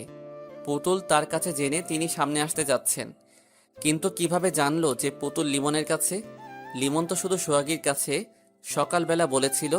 তাহলে কি? আরও ঘন্টাখানিক পরে লিমনের চোখ সত্যি সত্যি বেঁধে দিল। কিছুক্ষণ পর রুমের মধ্যে নতুন কারো আগমন অনুভব করলো। নতুন কেউ প্রবেশ করেছে সেটা বুঝতে পারছে, কারণ আলাদা একটা ঘ্রাণ আসছে নাকের ডগায়। লিমন নিজেই বলল, আপনি তাহলে আমার সামনে এসেই গেলেন? তা বলেন, আমি আপনার জন্য কি করতে পারি? গম্ভীর কণ্ঠে জবাব এলো। এতদিনে তোমারও নিশ্চয়ই ধারণা হয়ে গেছে যে এত কিছুর পিছনে কোনো জিনিস দায়ী হতে পারে। কণ্ঠ বেশ পরিচিত, ঠিক মনে আসছে না। লিমন কিছু বলার চেয়ে চুপ করে কণ্ঠ শুনে চিনতে চেষ্টা করছে। অদৃশ্য থেকে আবারও বলল, কিছু বলছো না যে তুমি? বলো তো কারণ কি? চেয়ারম্যান সাহেব। হো হো হো হো, বাহ, চোখ বন্ধ তবুও তো বেশ চিনে গেছো আমাকে। বুদ্ধি আছে, সুপার। তাহলে কি আপনি সেই অদৃশ্য বস? রাজনীতি করতে গিয়ে অনেক কিছু শিখতে হয় লিমন। তোমার বাবাকে অনেক অনুরোধ করেছি পুতুলের জন্য, কিন্তু সে তো কথা শুনেনি। আচ্ছা বাদ দাও তো, এবার বলো সেই পুতুল কোথায়? না হলে তোমার মা বাবার মতো তুমিও মেরে ফেলবেন? তাহলে পুতুল পাবেন?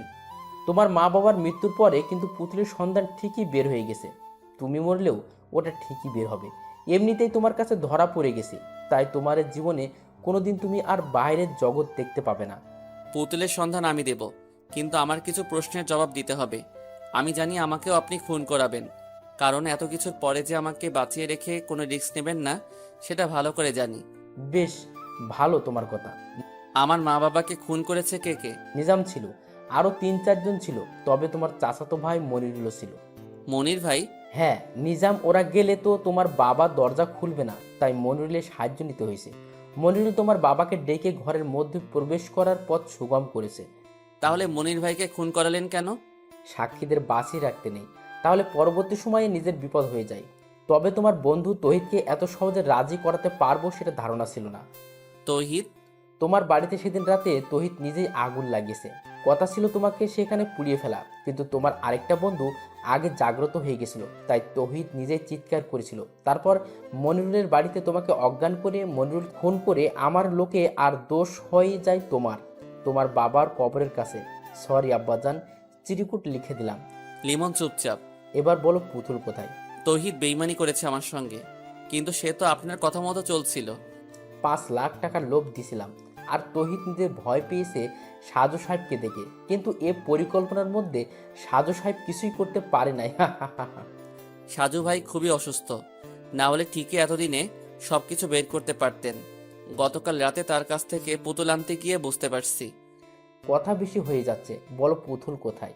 শেষ প্রশ্ন, নিজামকে সরালেন কেন? তুমি গতকাল রাতে আমাকে খুন করার জন্য কেন গিয়েছিলে?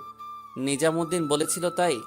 তাহলে এবার ভাবো, আমার লোক হয়ে নিজাম আমাকে খুন করার জন্য তোমাকে পাঠায়। তার পরিকল্পনা ছিল তোমাকে দিয়ে আমাকে হত্যা করতে চাইবে, তারপর সে পুতুলটা ভোগ দখল করবে। কিন্তু আমার সঙ্গে চালাকি। আপনি গতকাল রাতে সাজু ভাইয়ের জন্যই বেঁচে গেছেন, না হলে ঠিকই এখন লাশ হয়ে মরার খাটে থাকতেন। সামনে এমপি নির্বাচন করার ইচ্ছে করছে, তাই প্রচুর টাকার দরকার। এই সন্ত্রাসী গ্রুপের জন্য আমার মাসে মাসে অনেক খরচ। পুতুলটা বিক্রি করে আমি আমার স্বপ্নের দিকে এগিয়ে যাব। সে পথে কারো বাধা মানব না। সকালবেলা দারোগা যখন কল দিয়ে বলল যে তুমি নাকি পুতুল নিয়ে এসেছো সাধুর কাছ থেকে, তখন তো আমার আনন্দের সীমা নেই। ভুল পথে চললে কোনোদিন গন্তব্যে পৌঁছানো যায় না চেয়ারম্যান সাহেব। সঠিক পথে কষ্ট হলেও চলা উচিত, কারণ সেখানে সফলতা আছে। কিন্তু ভুল পথে যতটা সামনে যাবেন, ততটাই কিন্তু ভুলের গভীরে তলিয়ে যাবেন। জ্ঞান হজম করার কোনো সময় নেই, তাড়াতাড়ি পুতুলের ঠিকানা। সম্পূর্ণ কথা শেষ হওয়ার আগেই রুমের মধ্যে হুট করে কয়েকটা গুলি শব্দ হলো। রুমের মধ্যে হঠাৎ কেমন হট্টগোল হতে লাগলো। হাত পা বাঁধা লিমন কিছুই বুঝতে পারল না। রুমের মধ্যে যারা ছিল তাদের গোঙানির আওয়াজ শোনা যাচ্ছে, কিন্তু মারল কে? বেশিক্ষণ ভাবতে হলো না তার। ততক্ষণে নাসরিন তার চোখের কাপড় খুলে দিল। এরপর এক এক করে হাত পায়ের বাঁধন খুলে বলল, তাড়াতাড়ি পালাতে হবে, না হলে কিন্তু আবার কেউ আসতে পারে। রুমের মধ্যে 3টা লাশ পড়ে আছে। চেয়ারম্যান সাহেবের দিকে তাকিয়ে লিমন খানিকটা ভাবনার মধ্যে হারিয়ে গেল। নাসরিনের দিকে তাকিয়ে সে কৃতজ্ঞতা স্বীকার করলো। মা বাবার মৃত্যুর জন্য দায়ী সবাই শেষ। বাগেরহাট বাস স্ট্যান্ডে বাসের মধ্যে পাশাপাশি বসে আছে নাসরিন ও লিমন। লিমনের মুখে মাস্ক আর নাসরিন বোরকা পরিহিত। দুজনেই একসাথে খুলনার দিকে যাচ্ছে। প্রচুর পিপাসা অনুভূত হচ্ছে লিমনের। নাসরিন তার ব্যাগ থেকে পানির বোতল বের করে এগিয়ে দিয়ে বলল, বাসায় ফ্রিজে লেবুর শরবত বানানো ছিল, তাই নিয়ে আসলাম সঙ্গে করে। খাবে তুমি? খুব পিপাসা লেগেছে। তাহলে খাও। বাস চলছে, পাশাপাশি বসে আছে নাসরিন ও লিমন। বাসের ধাক্কায় কিংবা গতকাল রাতে ভালো ঘুম না হবার জন্য চোখ বন্ধ হয়ে যাচ্ছে। নাসরিনের কাঁধে মাথা রেখে ঘুমিয়ে গেল লিমন। শরীর বেশ দুর্বল মনে হচ্ছে। হঠাৎ করে ঘুমের মধ্যে সে শুনছে তার কানের কাছে নাসরিন ফিসফিস করে বলছে, এটা তোমার জীবনের শেষ ঘুম। তুমিও তোমার মা বাবার কাছে চলে যাচ্ছ। এতদিন পর আমি আমার পরিকল্পনায় সফল হলাম, কিন্তু আফসোসটা হচ্ছে নিজামকে ওরা মেরে ফেলেছে। লিমনে তখন চিৎকার করে কিছু বলতে ইচ্ছে করছে, কিন্তু পারছে না। বাস ভর্তি মানুষ নিয়ে এগিয়ে যাচ্ছে বাসটা। চারিদিকে কত মানুষ বসে কিংবা দাঁড়িয়ে, কিন্তু লিমন তাদের সাহায্য নিতে পারছে না। তার মানে নাসরিন নিজেও পুতুলটা আত্মসাৎ করতে চেয়েছে। নিজামুদ্দিন আর সে একসঙ্গে আলাদা পরিকল্পনা করেছে। লিমন যখন চোখ মেলে তাকালো, তখন সে শুয়ে আছে হাসপাতালের বিছানায়। তার সামনেই বসে আছে সাজু ভাই। একজন পুলিশও দাঁড়িয়ে আছে সাজু ভাইয়ের সঙ্গে। কি খবর লিমন? জি ভাই, আপনি এখানে? তুমি আমাকে হাত পা বেঁধে রেখে আসছো বলে তো আমি পিছিয়ে যেতে পারি না, তাই না? কিন্তু আমি কিভাবে পৌঁছলাম? হ্যাঁ, নাসরিন মেয়েটা এখন পুলিশের কাছে বন্দি আছে। তোমাকেও গ্রেফতার করা হবে। জানি। তুমি কি নাসরিনের চালাকি বুঝতে পারো নাই? কি রকম? ঝড়ে আম পড়ে, আর সেই আম বাইরের কেউ কুড়াতে আসলে যেমন হয় সেরকম। মানে? তুমি যে পুতুল আমার কাছ থেকে এনেছিলে সেই পুতুলটা নকল। আসল পুতুল এখনো আমার কাছেই আছে। আমি ওই নকল পুতুলের মধ্যে লোকেশন ট্র্যাকিং করার ছোট্ট মেশিন সেট করে দিয়েছিলাম, যদিও সেটা আমার ঘরে বসে তৈরি করা ছিল ডিজিটাল হাতঘড়ির মাধ্যমে। তারপর থেকে অপেক্ষায় ছিলাম ওটা কোথায় থাকে সেটা জানার জন্য। কিন্তু তুমি তো চালাকি করে ওটা বাস স্ট্যান্ডের অদূরে ডাস্টবিনের পাশে লুকিয়ে রেখেছিলে। হ্যাঁ সাজু ভাই, আমার ইচ্ছা ছিল ওদের হত্যা করে পালিয়ে চলে যাব, তাই এখানে রেখে গেছিলাম। তারপর নাসরিনের সঙ্গে এসে পুতুল বের করে দুজনেই বাসে উঠে বসলাম। কিন্তু নাসরিন নিজেও পুতুলের লোভে ছিল। তার কাছে প্রাথমিক জিজ্ঞাসা করে জানলাম যে সে আর নিজামুদ্দিন পরিকল্পনা করেছিল পুতুল নিজেরা দখল করবে, তারপর সেই পুতুল নিয়ে তারা পালিয়ে যাবে। মূলত তোমাকে চেয়ারম্যান সাহেব ও আইনের চোখে অপরাধী করে তারা নীরবে পালাতে চাইছে। কিন্তু কিন্তু সবকিছু আপনার জন্য ভেঙে গেল, কারণ সেদিন আপনি চেয়ারম্যান সাহেবের বাড়িতে পুলিশ নিয়ে গেলেন, আর আমি তাকে খুন করতে পারি নাই। চেয়ারম্যান জেনে গেল যে তাকেই নিজামুদ্দিন আমাকে দিয়ে হত্যা করতে চাই। হ্যাঁ, আর সেজন্য তার হুকুমে নিজামুদ্দিন খুন হয়ে গেল। এদিকে নাসরিন কিছু করতে পারছিল না, তাহলে তাকেও মরতে হবে। সেজন্যই নাসরিন সুযোগ খুঁজে বের করে, আর তোমার সঙ্গে তার কথা বলার সময় পেছন থেকে ঢুকে মুহূর্তের মধ্যে সবাইকে শুইয়ে দেয়। আমি নিজের জন্য ভাবছি না সাজু ভাই, কিন্তু তৌহিদের জন্য খুব খারাপ লাগছে। শত্রুদের সঙ্গে মিলে বেইমানি করেছে ঠিকই, কিন্তু তবুও কেন যেন খুব খারাপ লাগছে। তৌহিদ আমাকে অনেক কিছুই বলে গিয়েছিল। সেদিন বিকেলে আমার মোবাইল পুকুরে না পড়ে গেলে হয়তো তাকে বাঁচাতে পারতাম। মনিরুল আর তোমার বাড়ি আগুন লাগানোর কথা সে নিজে আমাকে লিখে জানিয়ে গেছে, আর সেই কারণে সেদিন রাতে চেয়ারম্যান সাহেবের বাড়ি গিয়েছিলাম। বুঝতে পারছি। তুমি বিশ্রাম করো, যা হবার তা হবে। আপাতত সুস্থ হয়ে ওঠো। সুস্থ হয়ে লাভ কি? দুদিন পরে তো ফাঁসি হয়ে যাবে, কারণ আমি খুনি। সেটা না হয় আইন ঠিক করবে। সাজু ভাই বেরিয়ে গেল। লিমন আবার তার চোখ বন্ধ করে রাখলো। বন্ধ চোখের সামনে দাঁড়িয়ে আছে তার বাবা। কল্পনার মধ্যে নিজের বাবার সঙ্গে কথা বলছে। বাবা তাকে বকাবকি করছে, হঠাৎ করে কান্না করছে, কেন সে নিজের হাতে খুন করেছে। হঠাৎ করে বাবার পাশে অদৃশ্য কিছু দেখা যাচ্ছে। এটা কি তার মা? মা, ও মা। শোয়া থেকে উঠে বসলো লিমন। চারিদিকে তাকিয়ে কিছু দেখতে পেল না। চোখ দিয়ে পানি বের হয়ে গেল। বাবার মুখটা স্মরণ করে বিড়বিড় করে বলল, আমি তোমার স্বপ্ন পূরণ করতে পারি নাই বাবা, আমাকে ক্ষমা করে দিও। সরি আব্বাজান। এভাবে শেষ হলো আরেকটি গল্প। আমাদের পাশে থাকার জন্য সকলকে ধন্যবাদ। আশা করি পরবর্তী গল্পে সকলের সাপোর্ট পাবো। আর গল্পটি কেমন হয়েছে অবশ্যই কমেন্ট করে জানাবেন, এবং সকলেই নিয়মিত সালাত আদায় করবেন। আল্লাহ হাফেজ।